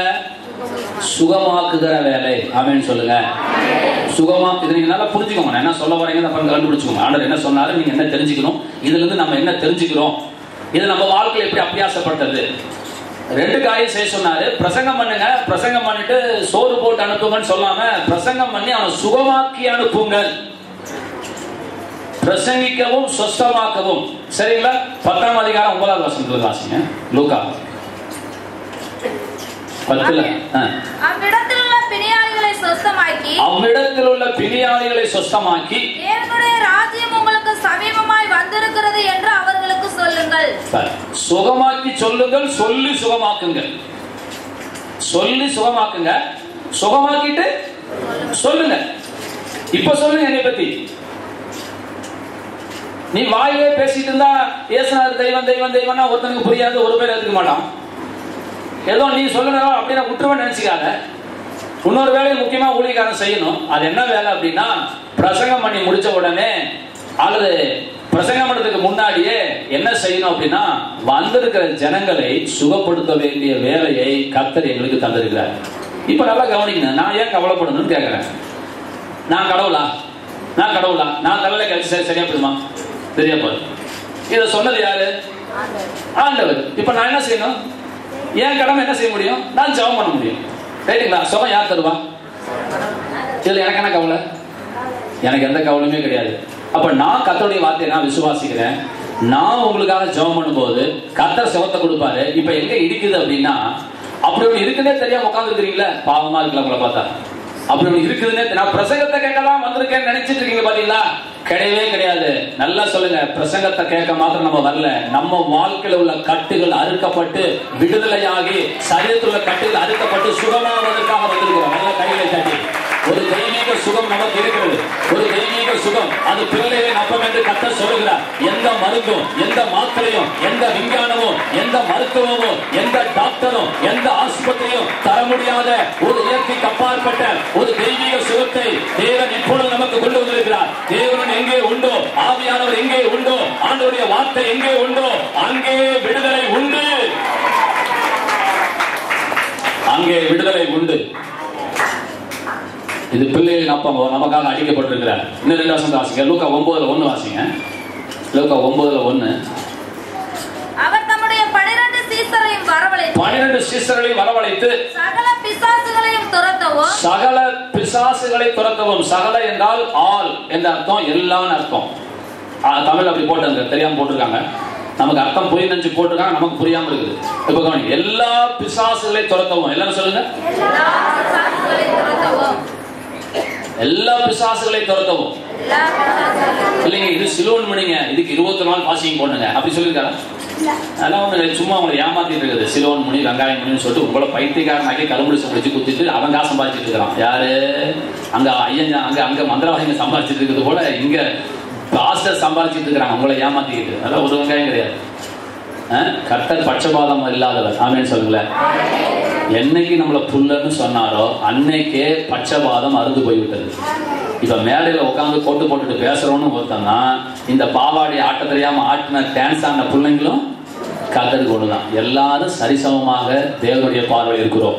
நம்ம எல்லாரும் பிள்ளைகளாக இருக்கிறோம். ஆமேன்னு சொல்லுங்களேன். ஒருத்தன் டாக்டரா இருக்கிற, ஒருத்தன் இன்ஜினியர் இருக்கா, நான் பாஸ்டரா இருக்கா, நீங்க விசுவாசியா இருக்கிறீங்க. இவ்வளவுதான் விஷயம் ஒழிய நானும் தெய்வத்தோட பிள்ளை, நீங்களும் தெய்வத்தோட என்ன எந்த அளவுக்கு நேசிக்கிறாரோ அதே அளவுக்கு ஒரு டிகிரி கூட குறையாம உங்களையும் கர்த்தர் நேசிக்கிறார். அப்ப நான் ஜெபம் பண்ணி உங்களுக்கு சுகம் கிடைக்குதா, அப்ப நீங்களும் ஜெபம் பண்ணா கர்த்தர் சுகத்துல வல்லவராகத்தான் இருக்கிறார். நல்லா புரிஞ்சுட்டீங்களா? அப்ப எல்லா பிசாசுகளையும் துரத்த வல்லமை தராருன்னா நீங்க என்ன நினைச்சிட்டு உட்காந்துட்டு இருக்காதீங்க. பாசு வேற தான் போகும். சீசர்களை வரவழைத்து, நீங்க யார் தெரியுங்களா?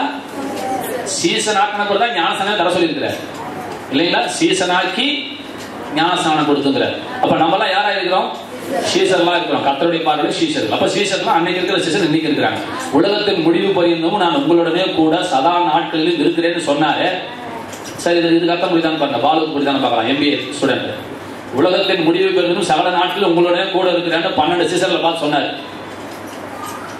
சொன்னவரும் போயிட்டாரு, 12 பேரும் போயிட்டாங்க. இது எப்படிப்பா? விளக்கம் சொல்லி பார்க்கலாம். கேள்வி புரிஞ்சுதான் பதில் சொல்ல முடியும். குரு சார் புரியுதுங்களா? ஏசுநாதர் சொன்னாரு சீசர்ல பார்த்து, உலகத்தின் முடிவு பரியந்தமும் கடைசி 4 நிமிஷம் வரைக்கும் நான் உங்களுடனே கூட இருக்கிறேன்னு சொன்னவரும் சொல்லிட்டு போயிட்டார். சொன்ன நிமிஷம் அவரு போயிட்டாரு. இந்த 12 சீசர்கள் ஒரு 50 வருஷம் 35 வருஷம் வாழ்ந்துட்டு செத்து போயிட்டாங்க. இப்ப இந்த வசந்த் என்ன அர்த்தம் சொல்லுங்க ராஜேஷ் சார், சொல்லுங்க சார்.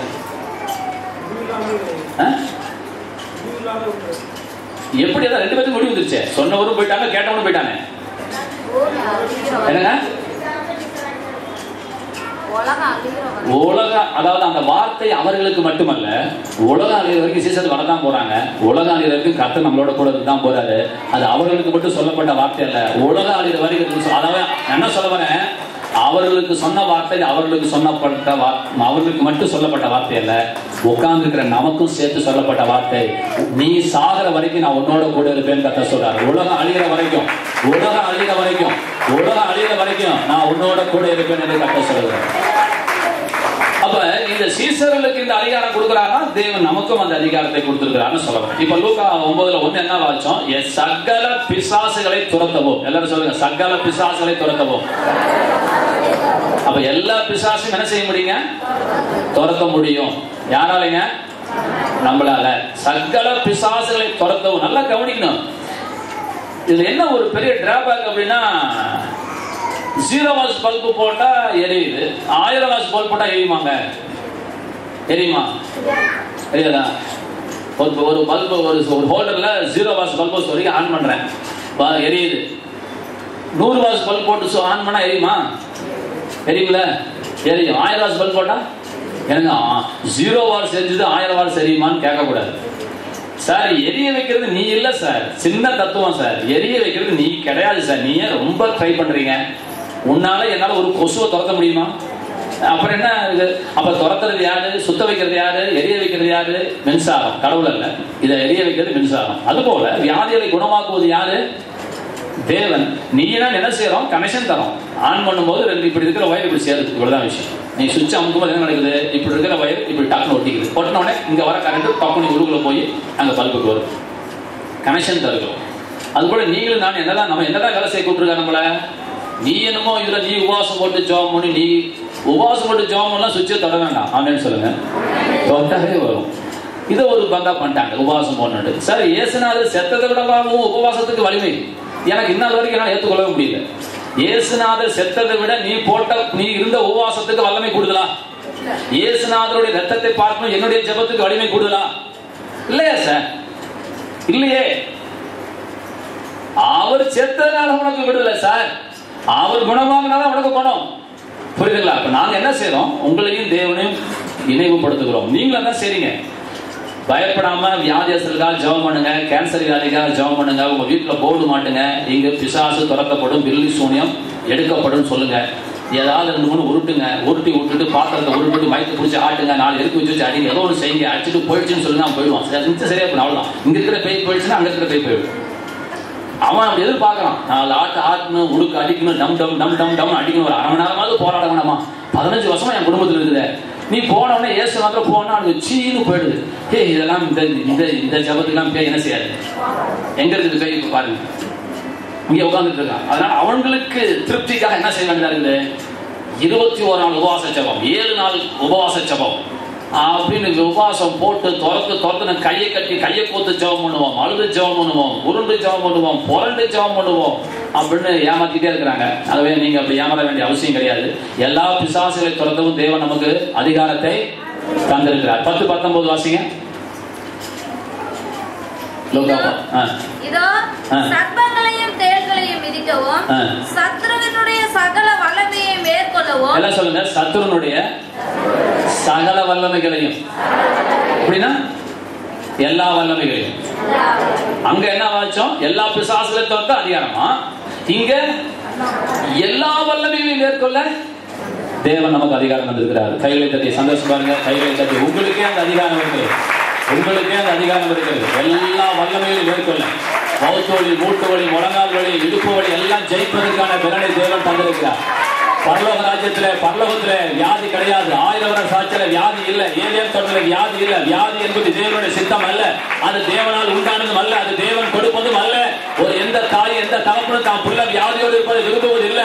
அதை பார்க்கலும் 1000 மடங்கு நல்ல தேவன் நீ வியாதியில் இருப்பதை தேவன் விரும்பவில்லை. தேவனுடைய நன்மையும் பிரியமும் பரிபூர்ண சித்தமும் இன்னதென்று பகுத்தறியுங்கள். உங்கள் மனம் புதிதாகட்டும், நீங்கள் மறுரூபம் ஆகுங்கள். உங்கள் ஆத்மா மறுரூபம் பட்டாதான் உங்கள் ஆத்மா எந்த அளவுக்கு வாழ்ந்திருக்கிறதோ அந்த அளவுக்கு நீங்கள் எல்லாவற்றிலும் வாழ்ந்திருப்பீர்கள். நீங்கள் சரீரத்திலே சுகித்தும் இருப்பீர்கள், சரீரத்திலே சுகித்தும் இருப்பீர்கள். இப்ப தியரிட்டிக்கலா பேசியிருக்கிறேன் இல்லைங்களா? நான் இப்ப சொல்ல நல்லா கவனிச்சுக்கோங்க. இப்ப எல்லாரும் வியாதி ஒரு இடத்துல கை வச்சுக்கோங்க, பயப்படாதீங்க. அப்பவும் நான் சொல்றேன், பரு தேமல் வெள்ளப்படுகிற வியாதி இடுப்பு வலிக்கெல்லாம் டாக்டர் கிட்ட போறீங்க. நான் சொல்றேன், கர்த்தரிட தீர்வு இருக்கிறது. முதல் கர்த்தர் கொடுக்கிற தெய்வீக சொத்தை வாங்கிக்கோங்க. டாக்டரையே தொங்கிட்டு அலையாதீங்க. உலக ஜனங்கள் சூரியனை கும்புறது போல சூரியன் மூலமா வெளிச்சம் கொடுக்கிற தெய்வத்தை நீங்க மறந்துட்டீங்க. மாத்திரையை நம்புறீங்க, டாக்டரை நம்புறீங்க. அதன் மூலியமாய் நமக்கு அற்புதம் கொடுக்கிற தேவன் ஒருவர் இருக்கிறார். அந்த தேவன் நம்மத்திலே அசைவாடி கொண்டிருக்கிறார். செத்து போன படத்தை நீங்க கும்பிட்டு இருக்கல. வானத்தையும் பூமியை படைத்த தேவனை ஆராதனை செய்து கொண்டிருக்கிறோம். அவர் சொல்ல ஆகும், அவர் கட்டளையிட நிற்கும். அவருடைய வார்த்தை ஒன்று கூட பொய்யாகவே போவதில்லை. இன்றைக்கு அந்த ஆவியான நம்மத்திலே அசைவாடி கொண்டிருக்கிறார். சுவிசேஷத்தை பிரசங்கிக்கவும், பிணியாளிகளை சொஸ்தமாக்கவும், எல்லா பிசாசுகளை துரத்தவும், பிசாசுடைய சகல வல்லமைகளை மேற்கொள்ளவும் கர்த்தர் நமக்கே அதிகாரம் தந்திருக்கிறார். ஆகவே உங்களுக்கு எங்கேயாவது அங்கங்க வெள்ள போட்டு போட்டா இருந்தாலும் பரவாயில்ல, வெள்ள தேமல் இருந்தாலும் பரவாயில்ல, நீங்க குடிக்கு நீங்க அடிமைப்பட்டு இருந்தாலும் பரவாயில்ல. இயேசுவின் நாமத்தினால நான் குடிக்கு அடிமைப்பட மாட்டேன், என்ன குடிக்கு அடிமைப்படுத்துகிற ஆவியே என்னை விட்டு வெளியேறி போ அப்படின்னு நீங்க சொன்னீங்கன்னா அது போக ரெடியா இருக்கிறது, அது போக ரெடியா இருக்கிறது. இதுதான் விஷயம். எல்லாரும் கண்களையும் மூடிடுங்க. உங்க வீட்டுல ஒருத்தன் குடியிருக்கிறான், உங்க சொந்த வீட்டுல ஒருத்தன் நீங்க குடி வச்சிருக்கீங்க. அவன் வீட்டை காலி பண்ணல, என்னைய வச்சு காலி பண்ண சொல்றீங்க. நான் தான் இந்த ஊருக்கு தாதா, நான் அவனை காலி பண்ண சொல்லிடுறேன். அவன் போயிடுறான். இந்த தாதா செத்து போன பிறகு அல்லது ஏரோப்ளேன் ஏறி அவன் சொந்த ஊருக்கு போன பிறகு, பஸ் ஏறி சொந்த ஊருக்கு போன பிறகு அவன் பாக்குறான், அவன் வரத்துக்கு இந்த 1 வாரம் ஆகும், அதுக்குள்ள இவனை மொட்டையாக்கலான்னு சொல்லிட்டு. ஏன்னா இவனுக்கு தெம்பு இல்ல, தெம்பு இருந்தா என்னை துரத்தி இருப்பான். இவன் ஆளை வச்சு துரத்தினால இவனுக்கு தெம்பு இல்லைங்கிறது தெரிஞ்சு போச்சு. ஆகவே மறுபடியும் 4-5 பொல்லாத 7 போக்கிரிய கூட்டிக் கொண்டு உன் வீட்டுக்குள்ள குடியிருந்து நீ இருக்கிற இடத்தையும் ஊன் ஜாமானத்துக்கு வெளியே போடுவோம். இதுதான் லாஜிக். இதைத்தான் கர்த்தர் சொல்ற. உனக்குள்ள இருக்கிற ஆவிய நான் விரட்டினா நாளைக்கு மறுபடியும் உனக்குள்ள வந்துருவான். ஏன்னா நீ ஏமாந்த கோழியா இருக்கிற. அப்ப அவன் என்ன கேட்கறான்? நீ யாருன்னு கேட்கறான். வீட்டுக்காரன் வாயை பொத்திக்கிட்டு இருக்கிறான், நீ யாருடான்னு கேட்கறான். வீட்டுக்காரன் வாயை பொத்திக்கிட்டு இருக்கிறான், நீ யாரு? நீ குடிய விட்டு வெளியே வரும், நீ விரும்புற வரைக்கும் நாங்க பண்ற அத்தனை ஜபமும் குப்பை தொட்டிக்கு தான் போகும். நீ சுகமாகணும் நீ விரும்புற வரைக்கும் நான் பண்ற ஜெபம் குப்பைக்கு தான் போகும். நீ விரும்பும் முதலாவது நீ சுகமடைய விரும்புகிறாயா என்று கர்த்தர் கேட்டார். நீங்க முதல்ல விரும்புங்க. இந்த எண்ணத்திலிருந்து தேவ சித்தம் இல்லாத எண்ணங்கள், உறவுகள், பேச்சுகள், பழக்க வழக்கங்கள் இயேசுவின் நாமத்தில் நாசமாய் போகட்டும். டெய்லி ஜெபம் பண்ணுங்க. அது நாசமாய் போகட்டும். தேவ சித்தம் இல்லாத ஒண்ணு உங்க வாழ்க்கையில வேண்டாம். தேவ சித்தமானது உங்கள் வாழ்க்கையில் நடக்கட்டும். வியாதிகள் இருக்கக்கூடாது, பலகீனங்கள் இருக்கக்கூடாது. கழுகுக்கு சமானமாய் மறுபடியும் வாழ நமக்கு ஒரு பலனை தேவன் தருகிறார். ஆக இன்னைக்கு நம்ம எல்லாரும் வியாதிகளை கை வைங்க. சமாதானம் இல்லாம நெஞ்சில கை வச்சு கொள்ளுங்க. பிசாசுக்கு இடம் தராதீங்க. பிசாசு உங்களை கருப்புளி செம்பளி குத்தி மொட்டை அடிச்சு யோபு கிட்ட சொன்னா, அவன் பொண்டாட்டி நீ தூசித்து ஜீவனை விட்டு போ, நீ தூசித்து ஜீவனை விடும். ஏன்னா ஆஞ்சா நரகத்துக்கு போகணும், அதுக்காக வழி பண்றான். அவன் பொண்டாட்டிக்காரி செத்து போ, செத்து போனா பாத்திரலாங்க, செத்து போ. நீ செத்து போனா பார்க்கறதா நானும் சாவுறேன். நீ செத்து போனா பார்க்க முடியாது. அதெல்லாம் விஷயம், அதெல்லாம் டிராபேக். பேய் ஏதாவது ஒன்று சொல்லிட்டே கிடப்பான். அதெல்லாம் பேய்க்கு இடம் கொடுக்காம நம்ம ஜெயிக்கணும். நம்ம கர்த்தருக்கு சந்தோஷமா இருங்க. கர்த்தருக்குள்ள நம்ம சந்தோஷமா இருக்கணும். கர்த்தருக்குள் மகிழ்ச்சியா இருப்பதே உங்கள் பெற. கர்த்தருக்குள் மகிழ்ச்சியா இருப்பதே உங்கள் பெற. இப்ப உங்க சரீரத்தில் இருக்கிற வியாதிகளுக்காக, சரீரத்தில் இருக்கிற பலகீனங்களுக்காக, உங்க சிந்தையில பலகீனம் இருந்தாலும் பரவாயில்ல. ஒரு பொண்ணை காதலிக்கிறேன், விட முடியல. ஆமா, கர்த்தர் வேணாங்கிறாரு, விட முடியல. அதை கேட்டுட்டு தான் லவ் பண்ணணும். என்ன செய்யலாம்? நம்ம லவ் பண்ணிட்டு கேட்கறோம், கஷ்டமா தான் இருக்கும். அதெல்லாம் கொடிய வியாதி, குஷ்டரோகத்தோட மோசமான வியாதி இந்த காதல். அதை கொஞ்ச நேரம் கண்களை மூடி நம்ம ஜெபம் பண்ணுவோம். விலகினத்துக்காக ஜெபம் பண்ண போறோம். எல்லாரும் கர்த்தர் நிச்சயமாக விடுதலை தருவார். நீங்க விசுவாசிங்க. ஒரு பெரிய டாக்டர் கிட்ட போனா எவ்வளவு நம்பிக்கையா உட்காந்துருக்கீங்களோ அதை விட 10 மடங்கு நம்பிக்கையோட இப்ப நாங்க பண்ற ஜெபத்தோட உட்காந்துருக்க போறோம். எல்லாரும் சேர்ந்து ஜெபம் பண்ண போறோம். எல்லாரும் சேர்ந்து இயேசுவின் நாமத்தினாலே, இயேசுவின் நாமத்தினாலே என் சரீரத்துக்கிற விலகினமே, வியாதியே, எந்த உங்களுக்கு என்ன வியாதி பேர் சொல்லி ஜெபம் பண்ணுங்க. உங்களுக்கு என்ன வியாதியில சொல்லுங்க. கண்ணு தெரியாம இருந்தா, சாலேஸ்வரமா இருக்குதா, வெள்ளெடுத்தா இருக்குதா, வெள்ளை படலமாக இருக்குதா, கண்ணு மங்களா தெரியுதா, காது கேட்கலையா, வெள்ளப்படுற வியாதியா, இயேசுவின் நாமத்தினாலே என் சரீரத்தில் இருக்கிற வியாதியை வெளியேறி போ. என் மீது உனக்கு அதிகாரம் இல்லை. இயேசு எனக்காக ரத்தம் சிந்திருக்கிறார். இயேசு எனக்காக தன்னுடைய மாம்சத்தை பிக்க கொடுத்திருக்கிறார். எந்த உலகத்தில் இருக்கிற எந்த வார்த்தையை பார்க்கலாம், எந்த மருந்தை பார்க்கலாம், எந்த மாத்திரையை பார்க்கலாம், ஆண்டவருடைய வார்த்தைக்கு வல்லமை இருக்கிறது. கர்த்தர் தமது வார்த்தையை அனுப்பி எங்களை குணமாக்கி இருக்கிறார். அவருடைய தழும்புகளால் நாங்கள் குணமாகி விட்டோம். பிசாசே, எங்கள் மீது உனக்கு அதிகாரம் இல்லை. எல்லா பிசாசுகளை துரத்தவும், பிசாசே உன்னுடைய எல்லா வல்லமையை மேற்கொள்ளவும் ஆண்டவர் எனக்கு அதிகாரம் தந்திருக்கிறார். இக்கடமே நீ வெளியேறி போ, இக்கடமே நீ வெளியேறி போ. ஒரு காலம், ஒரு போதும் நீ மறுபடியும் திரும்பி பிரவேசிக்க கூடாது என்று நான் கட்டளை கொடுக்கிறேன். இயேசுவின் நாமத்தினால, இயேசுவின் நாமத்தினால பொல்லாத எண்ணங்கள், தேவ சித்தமில்லாத எண்ணங்கள், எல்லா தீய பழக்கங்கள் இயேசுவின் நாமத்தாலே எங்களை விட்டு வெளியேறி போவதாக. விடுதலை உண்டாகட்டும், சுகம் உண்டாகட்டும், ஆரோக்கியம் உண்டாகட்டும், நித்திரை உண்டாகட்டும், சமாதானம் உண்டாவதாக, விடுதலை உண்டாவதாக, ஆரோக்கியம் உண்டாவதாக, ஐஸ்வர்யம் உண்டாவதாக, வெற்றி உண்டாவதாக. கர்த்தர் நம்முடைய ஜெபங்களை கேட்டபடியாக கரங்களை தட்டி நன்றி செலுத்துவோம். இயேசுவின் நாமத்தாலே மச்சங்கள், தேவைகள், பருக்கள், வெள்ளை படலங்கள், வெண் குஷ்டங்கள், கரு குஷ்டங்கள் இயேசுவின் நாமத்தினாலே, எலும்புல இருக்கிற வேதனைகள், முதுகு தங்க இருக்கிற வேதனைகள் இயேசுவின் நாமத்தினாலே, வெள்ளைப்படுகிற வியாதி, மென்சஸ்ல இருக்கிற ப்ராப்ளம் இயேசுவின் நாமத்தினாலே வெளியேறி போ. அது மாத்திரமல்ல, கண்களை மூடி ஒன்னொன்றுக்கு ஜெபம் பண்ண போறோம். ஆத்துல தண்ணீர் வத்தி போயிருக்குது, வத்த விடக்கூடாது. நான் பயப்பட வேண்டாம். விசுவாசிக்கிறனால எல்லாம் கூடும். ஆமென் சொல்லுங்க. நம்ம அதுல நிற்போம். ஒண்ணு பைபிள் உண்மை இல்ல பொய், ரெண்டுல ஒரு இடத்துக்கு வரணும். ஒண்ணு உண்மை இருக்கு பொய். இந்த சும்மா ஏதோ ஒண்ணு சொல்லிருக்காரு, கர்த்தர் பொய் சொல்லி, அதெல்லாம் வேணாம். உண்மைன்னா உண்மை, அப்படியே ஸ்டாண்டர்ட், அப்படியே நிற்போம். அந்த ஸ்டாண்டர்ட்ல நிற்போம். நீங்க சொன்னா நடக்குதுன்னு கர்த்தர் சொல்லியிருக்கிறார். கரண்ட்டுக்கு தட்டுப்பாடு இருக்கும்போது நம்ம ஜெபம் பண்ணோம். இன்னைக்கு மருந்து கூட கரண்ட் கட் பண்ணாம 24 hours கரண்ட் ஓடி உட்காந்துட்டு இருக்கிறார் கர்த்தர். பயப்படாதீங்க. இன்னைக்கு இதெல்லாம் மழை பெய்ய வேண்டிய காலங்கள். நான் ஆண்டுகிட்ட சொல்லியிருக்கிறேன், ஆண்டவரே தமிழ்நாட்டில், இந்தியாவில் மழை தண்ணி படாத ஒரு சொட்டு நிலம், 1 சென்டிமீட்டர் நிலம் கூட இருக்கக்கூடாது. தமிழகமே நனையணும், தமிழகமே நனையணும். எல்லாரும் ஜெபம் பார்க்கலாம். ஆசீர்வதிச்சு ஜெபம், தமிழகத்தை ஆசீர்வதிக்க. தமிழகமே, இந்தியாவே, நாங்கள் உன்னை ஆசீர்வதிக்கிறோம். இயேசுவின் நாமத்தால் நீ ஆசீர்வாதமா இருப்பாயாக. இயேசுவின் நாமத்தால் ஆசீர்வாதமா இருப்பாயாக. மாதம் மும்மாறி மழை பெய்து கொண்டு இருப்பதாக. பருவமழை இயேசுவின் நாமத்தினாலே பெய்ய கடவுது. பருவமழை இயேசுவின் நாமத்தினாலே பெய்ய கடவுது. ஏரி குளங்கள் ஒன்று கூட வற்றி போகக்கூடாது. இயேசுவின் நாமத்தால ஊற்று தண்ணீர் வற்றி போகக்கூடாது. இயேசுவின் நாமத்தால ஊற்று கண்கள் சுரக்கட்டும். ஊற்று கண்களுக்கு தண்ணீர் வரட்டும். அந்த நிலத்தடி நீர்களுக்குள்ள நிலத்தடிக்குள்ள இருக்கிற எல்லா அந்த ஊற்றுகளுக்குள்ள தண்ணீர் ஊறட்டும். தண்ணீர் ஊறுவதாக, தண்ணீர் ஊறுவதாக. இந்த மேட்டூர் டேம் நிரம்பி வழியட்டும். மேட்டூர் டேம் நிரம்பி வழியட்டும். மேட்டூர் டேம் நிரம்பி வழியட்டும். மேட்டூர் டேம் நிரம்பி வழிவதாக. காவிரி ஆற்றிலே தண்ணீர் ஆராய் ஓடட்டும். மணல் தெரியாமல் ஓடட்டும். மணல் தெரியாமல் ஓடட்டும். மணல் தெரியாமல் ஓடட்டும். ஏரி குளங்கள் நிரம்பட்டும். மழை பெய்யட்டும். அற்புதம் நடக்கட்டும். இயேசுவின் நாமத்தால தங்கத்தின் விலை இறங்கட்டும். விலைவாசி எல்லாம் இறங்கட்டும். இயேசுவின் நாமத்தினால ஏழை எளிய மக்கள் எல்லாம் தங்கத்தை தாராளமா வாங்குற அளவுக்கு தங்கத்தினுடைய விலை இயேசுவின் நாமத்தால் இறங்கட்டும். பிள்ளைகளுடைய வருமானம் பெருகட்டும். இயேசுவின் நாமத்தினால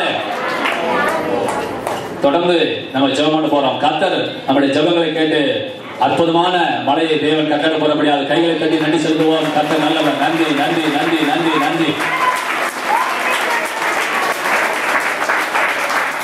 கண்களை திறப்போம். நம்ம முஸ்லிம்ல இருக்கிறதுனால நமக்கு சில காரியங்கள் தெரியல. நேற்றைய தினத்துல நான் பெரம்பலூர்ல ஒரு விசுவாசி வீட்டுக்கு பால் காய்ச்சதுக்காக போயிருந்தேன். அப்ப நான் போன போது அவங்க சொல்றாங்க, எனக்கு எல்லாம் பெரம்பலூர் நிறைய வீடு வாடகைக்கு இருக்குதுன்னு கேட்டேன். அவங்க சொன்னாங்க, வாடகைலாம் இருக்குதுங்க, ஆனா ஒரு வீட்டுல கூட தண்ணி இல்லைங்க. இதோட 50வது வீடு இது நான் பார்த்தது. இந்த வீடு தாங்க தண்ணி இருக்குது. சின்ன வீடு தான் வந்துட்டாங்க. போர் இருக்குது, தண்ணி இல்லை. ஹலோ, போர் இருக்குது எல்லா வீட்லயும், தண்ணி இல்லைங்க. இன்னைக்கு பெரம்பலூர்ல 7 நாளைக்கு வந்து ஆத்து தண்ணி விடுறாங்க. எண்ணி 1 மணி நேரத்துக்குள்ள அந்த தெருவுக்கு அத்தனை பேர் குடிச்சிக்கணும். பெரம்பலூர்ல தண்ணி இல்லை. நான் நம்மளோட சொன்னேன், ஏமா இத்தனை நாள் நான் சர்ச்சுக்கு வரேன், ஒரு தடவை என்கிட்ட சொல்லக்கூடாதாம்மா, பெரம்பலூர்ல தண்ணி இல்லைன்னு கூட எனக்கு தெரியாம போச்சு. இவ்வளவு கஷ்டப்படுறீங்க தண்ணி, ஏமா ஒரு தடவை சபையில சொல்லி ஜெபம் பண்ணக்கூடாது? டெய்லி ஜெபம் பண்ணுங்க. நம்ம தண்ணி நம்ம இருக்கிற வரைக்கும் தண்ணி பஞ்சம் வரக்கூடாது. ஆமேன்னு சொல்லுங்க. தண்ணி பஞ்சம் வராது. ஆமேன்னு சொல்லுங்க. கர்த்தர் தப்பு பண்ணவே மாட்டார். நம்ம எத்தனை பேருக்கு எவ்வளவு தண்ணி வேணும்னு இறைவனுக்கு தெரியும். நிச்சயமா கடவுள் செய்வார். அதே தேவன் நம்முடைய தண்ணீர் பஞ்சத்தெல்லாம் கர்த்தர் மாற்றி போட்டபடியால் தேவனை சோத்திரிப்போம். ஸ்தோத்திரம் ஸ்தோத்திரம் ஸ்தோத்திரம். சரிங்க, இப்ப நம்ம செய்திக்கு நிறைய நம்ம கடந்து போவோம். மனிதன் ஆவி ஆத்மா சரீரத்தோடு உண்டாக்கப்பட்டிருக்கிறான். நாம் ஆவியாக இருக்கிறோம். நமக்கு ஒரு சிந்தித்து செயல்படுவது ஒரு ஆத்மா கொடுக்கப்பட்டிருக்கிறது. ஆகவே நம்முடைய ஆத்மா, நம்ம ஆண்டவர் என்ன சொன்னாரு, நீங்கள் இந்த பிரபஞ்சத்துக்கு வந்த வேஷம் தெரியாமல் தேவனுடைய நன்மையின் பிரியமும் பரிபூர்ண சித்தமும் இன்னதென்று பகுத்தறியத்தக்கதாக உங்கள் மனம் புதிதாகிறதுனாலே நீங்கள் மறுரூபம் ஆகுங்கள். அப்ப மறுரூபம் ஆகுங்கள் என்று தேவன் சொன்னதை வைத்துக் கொண்டு பார்க்கும் பொழுது அது ஆவியிலே உண்டாகக்கூடிய மறுரூபம் அல்ல. என்றைக்கு ஒரு மனிதன் இயேசு கிறிஸ்துவை சொந்த தெய்வமாக ஏற்றுக்கொண்டானோ அன்றைக்கே 2 கொரிந்தியர் 5:17 படி if a man be in Christ all things have passed away, all things have become new என்று கர்த்தர் சொன்னார். பழையவைகள் எல்லாம் ஒழிந்து போயின, எல்லாம் புதிதாயின. கிறிஸ்துவுக்குள் இருந்தால் அவன் புது சிருஷ்டியாக இருக்கிறான் என்ற வார்த்தையின்படி நாம எங்க புது சிருஷ்டியா மாறணும், அதே கைதான் இருக்கு, அதே மூக்கு தான் இருக்குது. ஆனா எங்க புதுசா மாறணும்னா சிந்தையிலும் புதுசா மாறல, நம்முடைய ஆவியில நாம் புதிதாக மாறி இருக்கிறோம். அப்ப நம்முடைய ஆவி புதிதாக்கப்பட்டு விடுது. சரீரத்துல நம்ம வாசிச்சபடி ஒரு இமைப்பொழுதிலே நாம் எல்லாரும் மறுரூபமாக்கப்படுவோம் என்ற வார்த்தையின்படி ஆண்டவருடைய வருகையில 2ஆம் வருகை வேறு, ரகசிய வருகை வேறு. போட்டு குழப்பிக்காதீங்க, கொஞ்சம் கொஞ்சம் தெரிஞ்சுக்கோங்க. பெரிய பெரிய பாஸ்டர்ஸே தப்பா சொல்றாங்க. 2ஆம் வருகை 2ஆம் வருகை 2ஆம் வருகை வேற. அது எல்லாரும் தெரியுற மாதிரி வரப்படாது. நம்ம எடுத்து நம்ம போறோம் பாத்தீங்களா, அது பேர் ரகசிய வருகை என்று பெயர். அவர் பூமிக்கு வரமாட்டாரு, அவர் மத்திய ஆகாயத்துல ஸ்டாப் போயிடுவாரு. தேவதூதர்கள் வந்து நம்மளை கூட்டிட்டு போவாங்க மத்திய ஆகாயத்துல. நம்ம தான் எதிர்கொண்டு போறோம், அவர் நம்மளை கூட்டிட்டு போல, நம்ம அவரை எதிர்கொண்டு போகிறோம் நான் சொன்னது சரிங்களா. உயிரோடு இருக்கிற நாமும் அவரை எதிர்கொண்டு போக. அப்ப அவர் எங்க இருக்கிறாரு, அவர் மேல நிற்கிறாரு, மத்திய ஆகாயத்துல நிற்கிறாரு. நம்ம எங்க இருந்து மத்திய ஆகாயத்துக்கு போறோம். இப்ப நீங்க பாக்குறது 1ஆம் வானம், அதுக்கு மேல 2வது வானம் இருக்குது, அதுக்கு மேல 3வது வானம் இருக்குது. இதெல்லாம் எங்க இருந்து கேட்காங்க, பைபிள் நான் சொல்லிட்டு இருக்கிறோம்.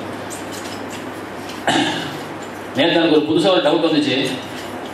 சார் தான் சொன்ன, ராஜேந்திரன் சார் ஆசிரியர் தான் சொல்லணும், ஓவிய ஆசிரியர் தான் சொல்லணும். இந்த பூமி வந்து ஒரு நிமிஷம், ஒரு செகண்டுக்கு 2 கிலோமீட்டர் வேகத்தை சுத்திட்டு இருக்குது, தண்ணியும் சுத்திக்குது, சூரியனையும் சுத்திக்குது. இது ரெண்டும் சேர்த்து அருமையின் நட்சத்திரத்தை சுத்துது.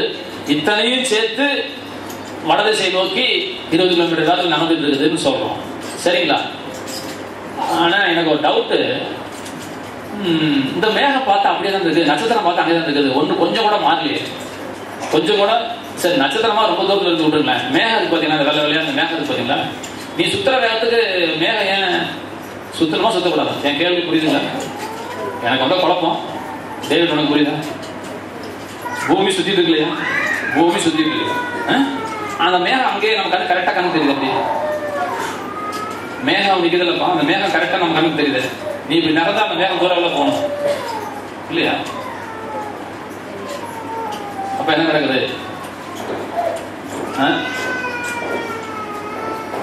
அப்ப எல்லாமே செட்டா போயிட்டு இருக்குதா? அதான் அதோட விஷயமா நமக்கு வந்து நட்சத்திரம் தான் நகருனா மேகமா எல்லாம் எப்படி எல்லாமே யூனிஃபார்மா வச்சு நகருது. ஒரு பெரிய ஒரு அறிவு கேட்டாலும் ஒரு பெரிய காரியங்கள் தான். நான் இதெல்லாம் பார்த்து மண்டையை போட்டு குழப்பிட்டு இருக்கேன். இது எப்படின்னு கேட்டா எனக்கு மண்டை முன்னேடுது.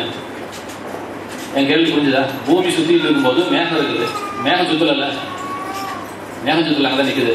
மழை மேகம் நிக்குது, வெளியே போய் பாருங்க, வெள்ளை மேகம் இருக்கு இல்லைங்க, அது அங்கதான் நிக்குது. இப்போ பூமி பிறகு சுத்திட்டு இருக்குல்ல, ஒரு மணி நேரத்துக்கு எத்தனையோ கிலோமீட்டர் சுத்தி இருக்கு, 1000-1800 கிலோமீட்டர் சுத்தி இருக்கு ஒரு மணி நேரத்துக்கு. ஆனா மேகம் அப்படியே தானே இருக்குது.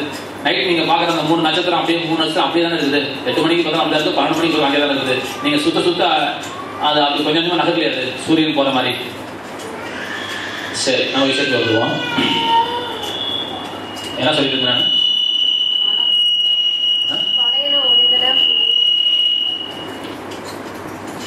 பழையவர்கள் எல்லாம் ஒழிந்து போன. ஹலோ, என்ன பேசுறீங்க சொல்லுங்க. சஜஸ்ட் பண்ணி வாங்க.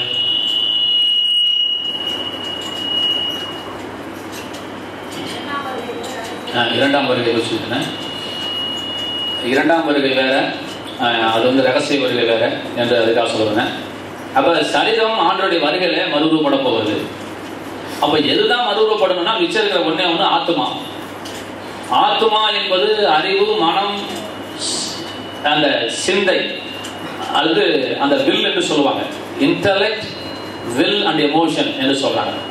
அந்த இன்டலெக்ட்னா அறிவு, அந்த வில்லுனா விருப்பம் அல்லது முடிவெடுக்கக்கூடிய திறமை, அப்புறமே முன்னோடு சிந்தம், மைண்ட் என்று சொல்றாங்க, அந்த மனம்.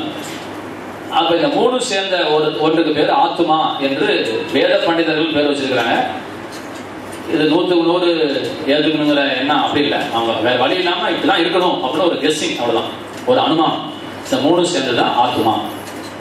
அப்ப நம்முடைய ஆத்மா என்று நம்ம சொல்லும் போது ரொம்ப போட்டு குழப்பிட்டு இருக்காதீங்க. உங்களுடைய எண்ணங்களை குறித்து பேசிட்டு இருக்கிறோம், உங்கள் அறிவை குறித்து பேசிட்டு இருக்கிறோம். உங்கள் அறிவு ரொம்ப ரொம்ப முக்கியமானது, எண்ணம் ரொம்ப ரொம்ப முக்கியமானது.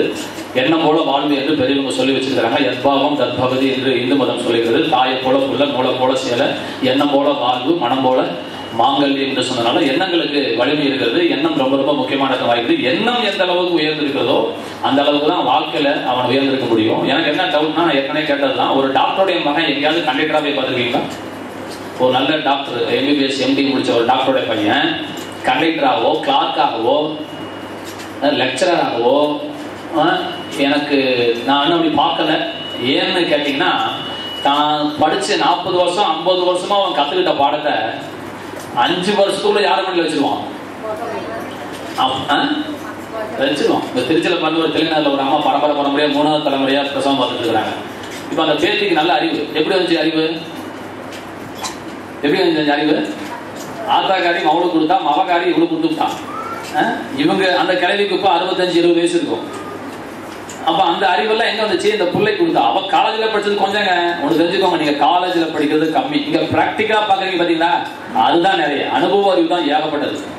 அப்ப இந்த அம்மாவுக்கு அனுபவம் வந்து இந்த அனுபவத்தெல்லாம் இங்க போட்டு பிள்ளைக்கு ஏற்றி, இந்த அம்மாவோட அனுபவம் கூட சேர்ந்து தான் பேத்திக்கு ஏற்றி, இப்ப இருக்கிற 21ஆம் நூற்றாண்டு படிப்பெல்லாம் படிச்சுட்டு இந்த புள்ள எப்படி இருக்குது? இந்த புள்ள வயசுக்கு வரும்போது நல்லா கும்முன்னு நல்ல மூளையோட வராங்க.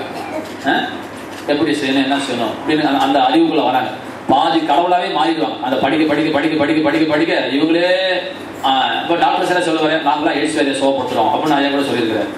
எத்தனையோ பேர் சோகமே இருக்காங்க, அவங்க எங்களுக்கு தெரியும், நாங்கள் என்ன செய்யணும் எனக்கு தெரியும் அப்படின்னு அவர் சொல்றாரு. அது போல நம்மளே பாதி கடவுளாவே நம்ம மாறிடுவோம் இந்த பரம்பரை.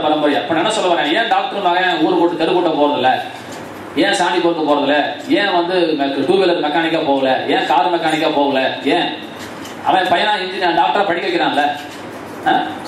அப்ப என்ன அர்த்தம்னா, நல்லா கவனிங்க, ஒரு தாய் தகப்பனுடைய அறிவு எந்த அளவுக்கு இருக்குதோ அந்த அளவுக்கு தான் பிள்ளைய அவன் மேல ஏற்ற முடியும். இவனுக்கே பிள்ளைய படிக்க வைக்கணுங்கிற எண்ணம் இல்லைன்னா இவன் பிள்ளை எப்படி படிப்பான்? அவன் பிள்ளைய படிக்க வைக்க முடியாது. அப்ப பாருங்க, ஒரு மனிதனுடைய அறிவு ரொம்ப முக்கியமான ஒரு இடத்தை வகிக்கிறது.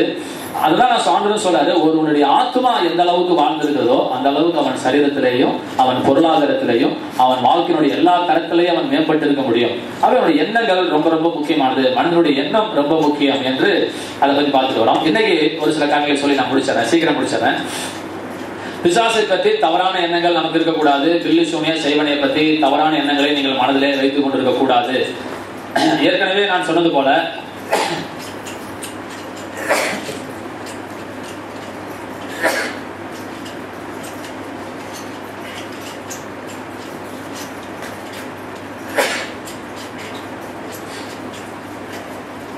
பில்லி சூனியம் இருப்பது உண்மைனா வேதம் சொல்றதுனால நான் ஏற்றுக்கொள்றேன்னு சொல்றேன். இப்பயும் அதான் சொல்றேன், வேதத்துல பில்லி சூனியம் இருக்காங்க நான் ஏற்றுக்கிறேன். ஏன்னா நான் தான் முதல் சொல்லுவேன் பில்லி சூனியம் கிடையாதுன்னு. ஏன் அப்படின்னா நான் லாஜிக்கா சிந்திக்கிறதுனால அப்படி சொல்றேன். கருணாநிதியும் ஜெயலலிதாவும் ஏன் இந்த விஷயத்தை போட்டி போட்டுட்டு எத்தனையோ கோடி செலவு பண்ணிட்டு இருக்கிறாங்க இல்லையா? இந்த அம்மா அந்த ஐயாவுக்கு பில்லி சூனியம் வைக்கட்டும், அந்த ஐயா இந்த அம்மாவுக்கு பில்லி சூனியம் வச்சுட்டா கதை முடிஞ்சு போச்சுல. எதுக்கு சும்மா வளவலன்னு கோடிக்கணக்காக செலவு பண்ணிட்டு? ஏன் ராஜீவ் காந்திக்கு வெடி வச்சு தூக்கணும்? ஏன் இந்திரா காந்தி சுட்டு தூக்கணும்? பில்லி சூனியம் வச்சு தூக்க வேண்டியதானே? சும்மா பில்லி சூனியம்னு சொல்லிட்டு நீங்க ஏமாந்துடாதீங்க. பில்லி சூனியம் இருக்குதோ இல்லையோ உங்க மண்டைக்குள்ள அது பதியக்கூடாது. கிறிஸ்தவனை ஏமாத்துறதுக்குன்னே பெந்தகோஸ்துக்காரன் வந்தான். பில்லி சூனியம் இருக்குது, பில்லி சூனியம் இருக்குது. என்ன பில்லி சூனியம் நான் கேட்கறேன், என்ன பில்லி சூனியம் உங்களுக்கு எனக்கு ஒன்றும் புரியல. ஆகவே அவன் நல்லா இருக்குது, அவன் பில்லி சூனியம் வச்சுக்கிறது. அவன் அதெல்லாம் சும்மா வைப்பேன், நம்மளா நினைச்சிட்டே இருக்க வேண்டாம். பில்லி சூனியம் அதை இருந்தா இருந்துட்டு போட ஒரு ஓரமா நீங்க அதை பத்தி மனதில் நினைச்சு கொள்ள வேண்டாம்.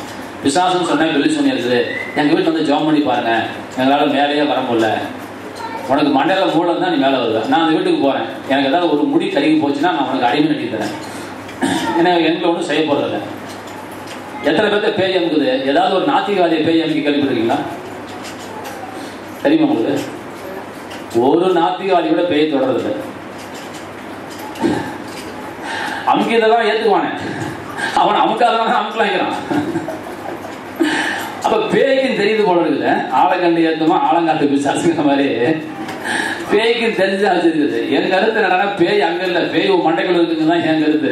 அதனால பில்லி சூனியத்தை வச்சு நினைச்சிட்டு பயந்து இருக்காதீங்க. அவன் ஒரு பெரிய ஆள் கிடையாது. பேயை வச்சுட்டு ரொம்ப பெரிய ஆளை நினைச்சிட்டு இருக்காதீங்க. செத்து போன ஆளை போட்டு அலங்கலிக்குது. அதெல்லாம் எல்லாவற்றையும் மேற்கொள்ள தேவன் நமக்கு அதிகாரம் தந்திருக்கிறார். ஆமென் சொல்லுங்க. ஆண்டவருடைய பிள்ளைகளுக்கு விரோதமாக பில்லி சூனியமே கிடையாது. ஆமென் சொல்லுங்க. என்னைக்கு ஒருத்தர் இயேசுவை தெய்வம் தெரிஞ்சது சோத்திரம் போட்டு நீ வார வாரம் கோயிலுக்கு வந்து நீ இயேசுவே நீ கும்பிட ஆரம்பிச்சியோ, அன்னையிலிருந்தே வேதம் சொல்லுகிறது எந்த பில்லி சூனியமும் அணுகவே முடியாது. ஏன்னா பில்லி சூனியத்தை செய்யற மந்திரவாதிகள்லாம் என்ன சொல்லியிருக்காங்க அப்படின்னு சொன்னா, செஞ்ச குலதெய்வத்தை மந்திரம் போட்டு கட்டின பிறகுதான் அந்த அனுப்பின ஆவி உனக்கு கெடுதல் செய்யுன்னு சொல்றாங்க. அப்போ குலதெய்வத்தை நம்ம படைத்த இறைவனே நம்ம குலதெய்வமா தெரிந்து கொண்டதுனால அந்த குலதெய்வத்தை உலகத்துல எந்த வகையினாலும் கட்ட முடியாததுனால ஆண்டவருடைய பிள்ளைகளுக்கு பில்லி சூனியம் என்பதே கிடையாது. இதுல தீர்மானமா இருங்க. செத்து போன ஆவிக்கு பயப்பட வேண்டாம். அது எதுக்கு நீங்க பயப்படுறீங்க? 15 பேர் ரவுண்ட் அடிச்சு ஆனா நீங்க பயப்பட வேண்டாம். என்னங்க, ஒருத்தர் செத்து போயிட்டாருன்னா, அப்ப டேவிட் திருச்சி செத்து போயிட்டாரு. இப்ப டேவிட் எங்க இருப்பாரு? என் கேள்வி. திருச்சிலையா, முஸ்லிம்லையா, வீட்லயா? பொட்டி வீட்டுக்கு வந்துருச்சு. டேவிட்டோட பணம் வீட்டுல இருக்குது. இப்ப டேவிட் எங்க இருப்பாரு? வழியில் இருப்பாரா, இல்ல திருச்சியில் இருப்பாரா, இல்ல இங்க இருப்பாரா, இல்ல ஆண்டத்தில் இருப்பாரா? ஏங்க பயப்படுறீங்க? ஐயோ பெட்டி பார்த்தா பயமா இருக்குது. அன்னைக்கு நைட்டு பால் தூங்கவே இல்லை, தெரியாமல் வெளியே படுக்க வச்சுட்டேன் வெராண்டாவில். எனக்கு இங்கே எனக்கு தூக்கமே வரல பாசன. அடுத்த நாள் காலையில் சொல்ல எழுப்பியாவது விட்டுக்கலாம் என்னன்னு சொன்னேன். எதுக்கு இப்படி பயப்படுறீங்க? பணம் பக்கத்திலே பட்டாலும் பயப்படாதீங்க. ஆமேன்னு சொல்லுங்களேன். அங்கே ஒன்றும் இல்லைங்க, அங்கே பணத்துல விஷயமே கிடையாது. அது என்ன செய்ய போகுது பாவம். நான் ஏற்கனவே சொல்லியிருக்கு இல்லைங்களா, பிசாசு வந்து என் முடிய கொடுக்க முடியுமா? ஏன் முடியாது? அது உருவம் இல்லை. அப்புறம் எப்படி உனக்கு வேற என்ன செய்ய போதும்? நீ தூக்கு கம்மனு.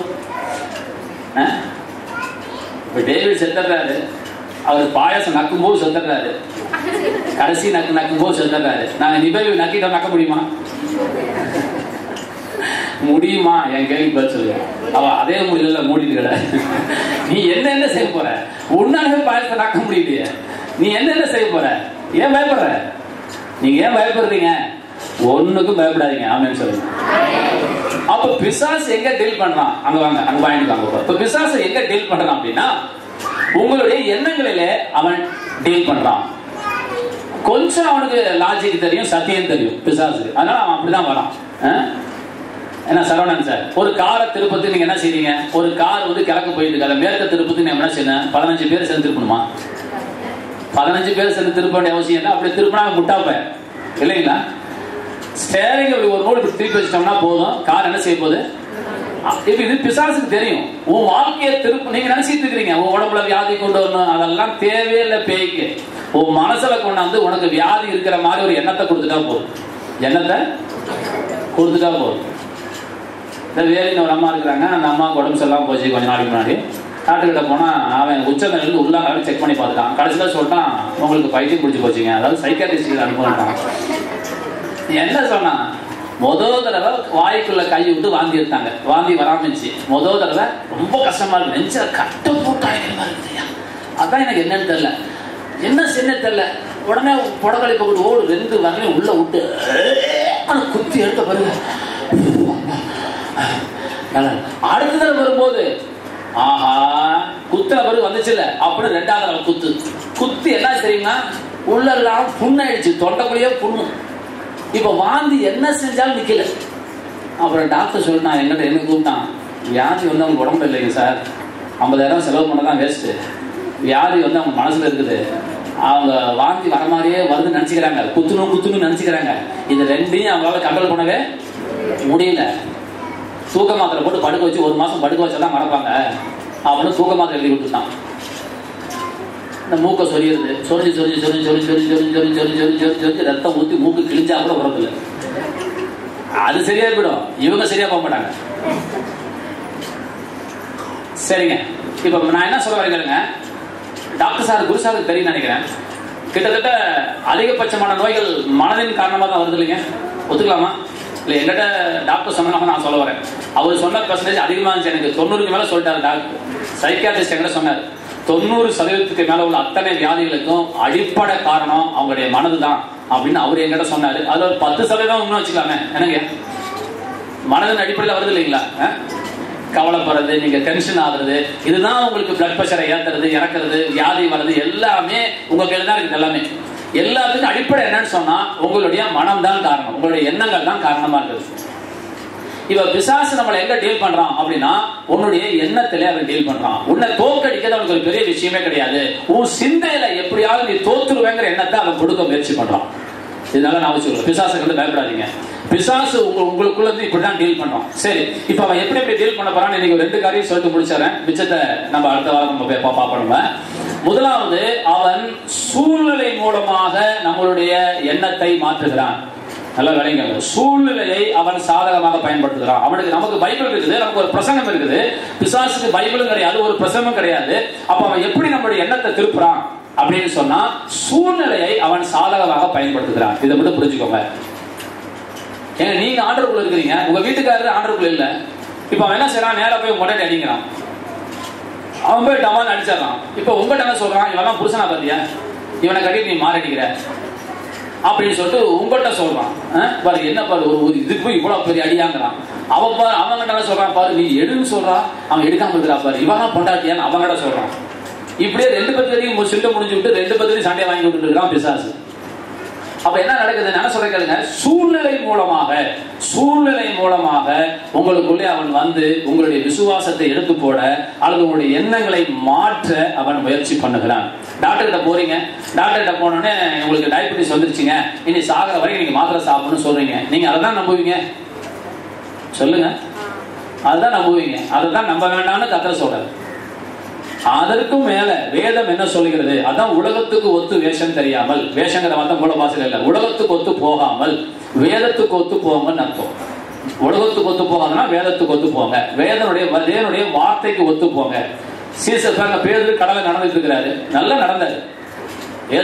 பேதுரு படகுல உட்கார்ந்து இருக்கிறாரு. ஏசுநாதர் ராத்திரி வராரு, கடல்ல நடந்து வராரு.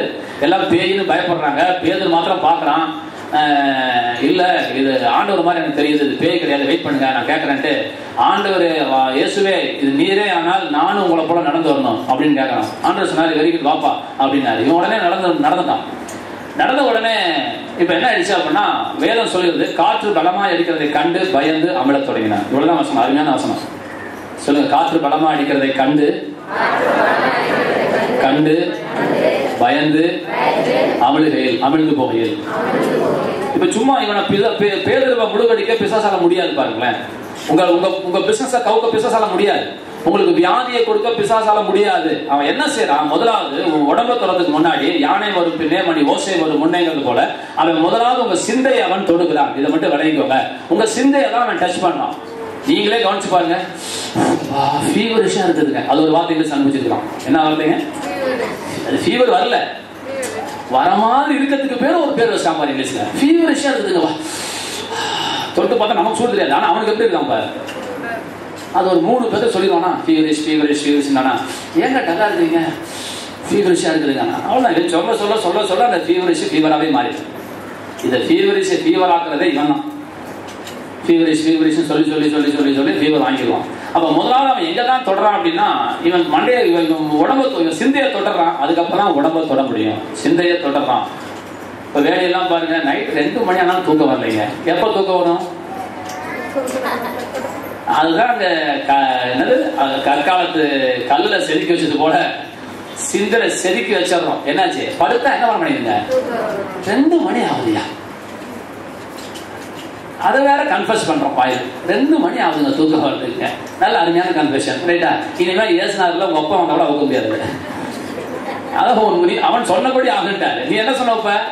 தூக்கமே வரமாட்டேங்குது அப்படின்ட்ட. அவ்வளவுதான், பிரச்சனை முடிஞ்சு போச்சு. அதுக்கப்புறம் மணி 2 மணிக்கு விசிறிட்டே இருக்க வேண்டியதான். பாட்டு போட்டு கேட்டே இருக்க வேண்டியது. அதை பித்து சைக்கோ மாதிரி 25 எப்படிதான் பாட்டை கேட்குறீங்களோ, எனக்கா 2 பாட்டு மேலே கேட்கவே முடியல. ஆனா எப்படிதான் சினிமா பாட்டும் கேட்குறீங்க? இந்த விசுவாசிங்க ஆண்டோடைய அது வேலைக்கெல்லாம் மெடலே தரணும். காலையில பாட்டை ஆன் பண்ணா 150வது தடவை அந்த பாட்டு கேட்குது. நானும் அந்த செல்போனே தூக்கி உடச்சிடலாமான்னு கூட கோவம் வருது வீட்டில். காலையில நைட் 2 மணி 2:30 மணி இருக்குது. வீட்டில் ஏதாவது ஒரு பாட்டு பாடிக்கிட்டே இருக்குது. எனக்கா வேதனையா இருக்குது. கத்தோடைய பாட்டை போட்டு போட்டு புண்ணாங்கிறாங்க. இப்படிதான் கேட்கறாங்களே தெரியல. இது ஒரு சைக்கோ, இந்த பாட்டு சைக்கோ. ஏன்னா நைட்டு என்ன வரல, என்னதான் செய்யறது? டிவி அணைச்சாச்சு. இப்ப எவ்வளவு தானே டிவியை பாக்குறது? அதுக்கும் போடு. சரி உட்காந்து பாட்டை போடு. தூக்க வரைக்கும் தாளாட்டமா விடிய வரைக்கும் பாடிட்டே இருக்கு. செல்போன்ல பேட்டரி இருக்கிற வரைக்கும் பாட்டு. உங்க மைண்ட் செட் எல்லாம் மாத்துங்க. நல்லா படுக்கும்போது வசனத்தை நம்புங்க. நான் படுத்துக் கொள்ளும் போது நித்திரை இன்பமா இருக்குன்னு வசனம் சொல்லுது. நான் நல்லா படுக்க போறேன், இன்னைக்கு நித்திரை அற்புதமா நான் தூங்குவேன். நீ தூங்கறதுனால பரவாயில்ல, நீ சொல்லு, 10 தடவை சொல்லு, நான் நல்லா தூங்குவேன். சொல்லு, நல்லா தூங்குவேன். படுத்த உடனே தூங்கிடுவேன். படுத்த உடனே, ஆமா படுத்த உடனே தூங்கிடுவேன். கண்ணை மூடுன்னு தூங்க குர்ன்னு. அதுதான் நல்ல அபிஷேகம் பெற்றவங்களுக்கு அர்த்தம். மனசுல கவலை இருந்தா என்ன வராது? நல்லா தூங்குங்க, நல்லா தூங்க. அவர் உங்களை விசாரிக்கிறார். உங்கள் பாரத்தெல்லாம் அங்க வச்சிருங்க. சரிங்க. சூழ்நிலை மூலமாக பிசாசு எல்லாம் காற்றை கொந்தளிக்க விட்டு அதை பார்க்க வச்சு அதை பயப்பட வச்சு அதுக்கப்புறம் தான் பேதுரு உள்ளுக்குள்ள போனான வழிய சும்மா பேதுரு ரொம்பக்குன்னு போய் பிசாசனை செய்ய முடியாது, மூழ்கடிக்க முடியாது. எதை இழந்தாலும் தன்னம்பி கலந்துடாதீங்க. கடைசி வரைக்கும் நான் ஜெயிப்பேன்னு சொல்லுங்க. நான் ஜெயிப்பேன் சொல்லுங்க. நான் ஜெயிப்பேன், நான் சாதிப்பேன், நான் வாழ்ந்து காட்டுவேன். நான் சாதிக்கணும்னா உலகத்துல யாரும் சாதிக்க மாட்டாங்க. நான் வாழுனா உலகத்துல யாரும் வாழ மாட்டாங்க. நான் ஆசீர்வாதமா இருப்பேன். என்ன ஒரு ஆசை பாருங்க. எனக்கு ஒரு 4 வருஷம் சொன்ன பாருங்க. பட்டணத்திலையும் ஆசீர்வாதமா இருப்பாய், வெளியிலையும் ஆசீர்வாதமா இருப்பாய், நீ போகையிலும் ஆசீர்வாதமா இருப்பாய், நீ வருகையிலும் ஆசீர்வாதமா இருப்பாய், நீ ஆசீர்வாதமா இருப்பாய், நீ அநேகருக்கு ஆசீர்வாதமா இருப்பாய். நீ கையெட்டு செய்யும் வேலையெல்லாம் ஆசீர்வாதத்தை கட்டளிடுவே. உன் மாப்பு செய்கிற தொட்டி ஆசீர்வாதமா இருக்கும். உன் எண்ணெய் பசுகிற எண்ணெய் கலசம் ஆசீர்வாதமா இருக்கும். எல்லா இடத்திலையும் தேவன் ஆசீர்வாதத்தை வைத்திருக்கிறார். கைகளை கட்டி நிச்சயமாகவே நான் உன்னை ஆசீர்வதிக்கவே ஆசீர்வதித்து உன்னை பெருகவே பெருக பண்ணுவேன் என்று கர்த்தர் சொல்லி, நிச்சயமாகவே உன்னை ஆசீர்வதிக்கவே ஆசீர்வதித்து கர்த்தர் உங்களை ஆசீர்வதிப்பார். பிரியமானவர்களே, கர்த்தர் உங்களை ஆசீர்வதிப்பார். கர்த்தர் உங்களை ஆசீர்வதிப்பார். கர்த்தர் உங்களை நிச்சயமாகவே ஆசீர்வதிப்பார். ஆசீர்வதிக்கவே ஆசீர்வதிப்பார்.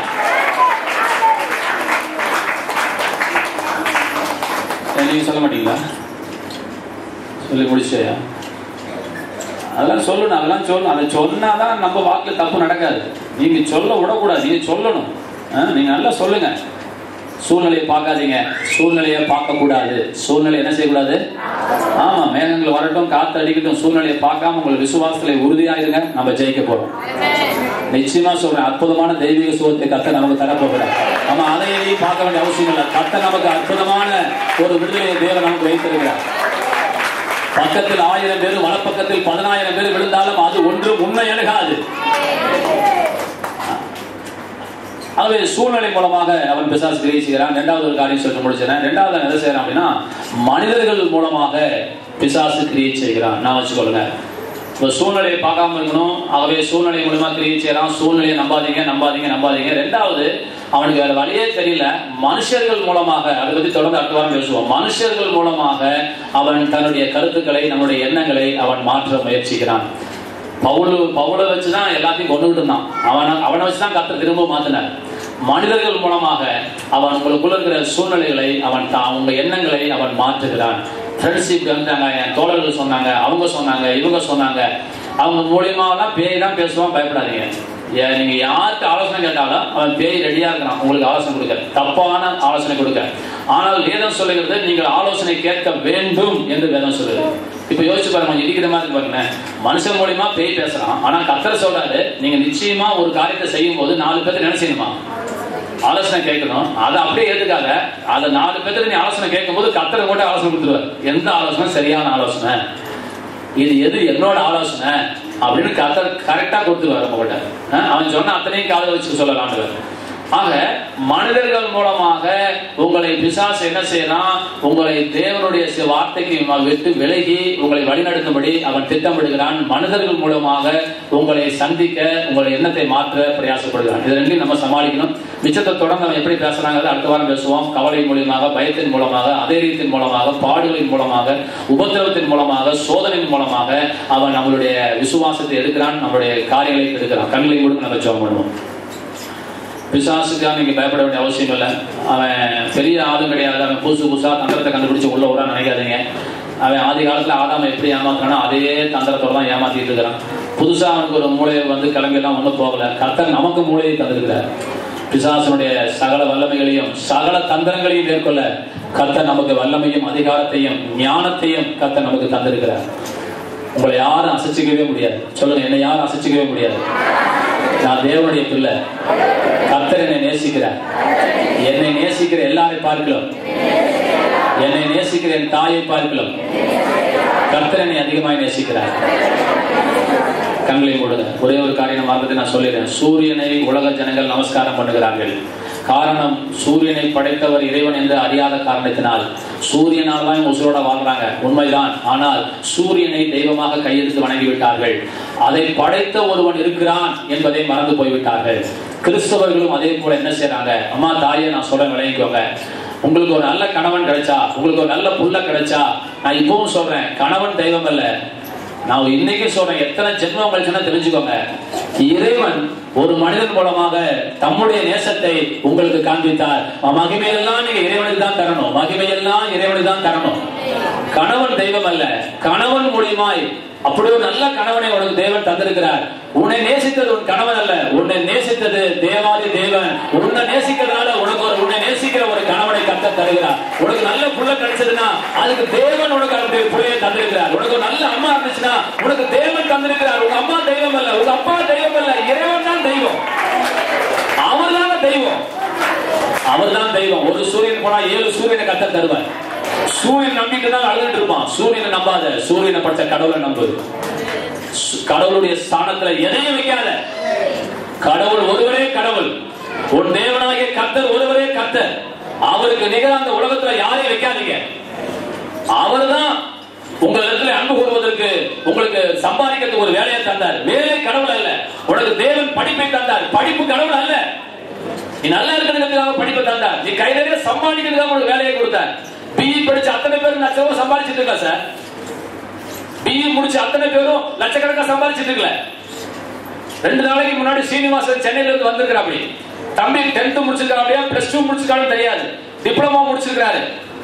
முடிச்சிட்டு எலக்ட்ரிக்கல்ல ஒரு 2-3 சர்டிபிகேட் கையில வச்சிருக்காரு. அவருக்கு சம்பளம் கிட்டத்தட்ட 18,000, கிம்பளம் ஒரு 18,000.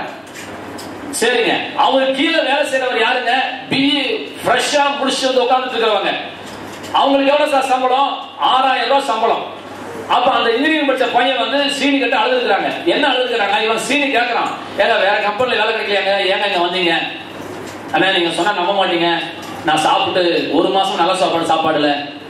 இந்த சென்னையில நான் ஏறாத கம்பெனி கிடையாது, எனக்கு எங்கேயுமே வேலை இல்லை, கடைசியில நான் வவுத்து பசிக்கு என்ன செய்யணும் தெரியல, அதனால நான் வேற வேலை யோசிக்காத விட்டுட்டு நான் அந்த வேலைக்கு வந்துட்டேன் அப்படின்னு சொல்லி சீனி கிட்ட அழுதுகிற. அப்படி சீனி எங்கிட்ட சொல்ற, அப்படி பிஏ முடிச்சு அத்தனை பேரும் கோடிக்கணக்கு சம்பாதிக்கல சார்.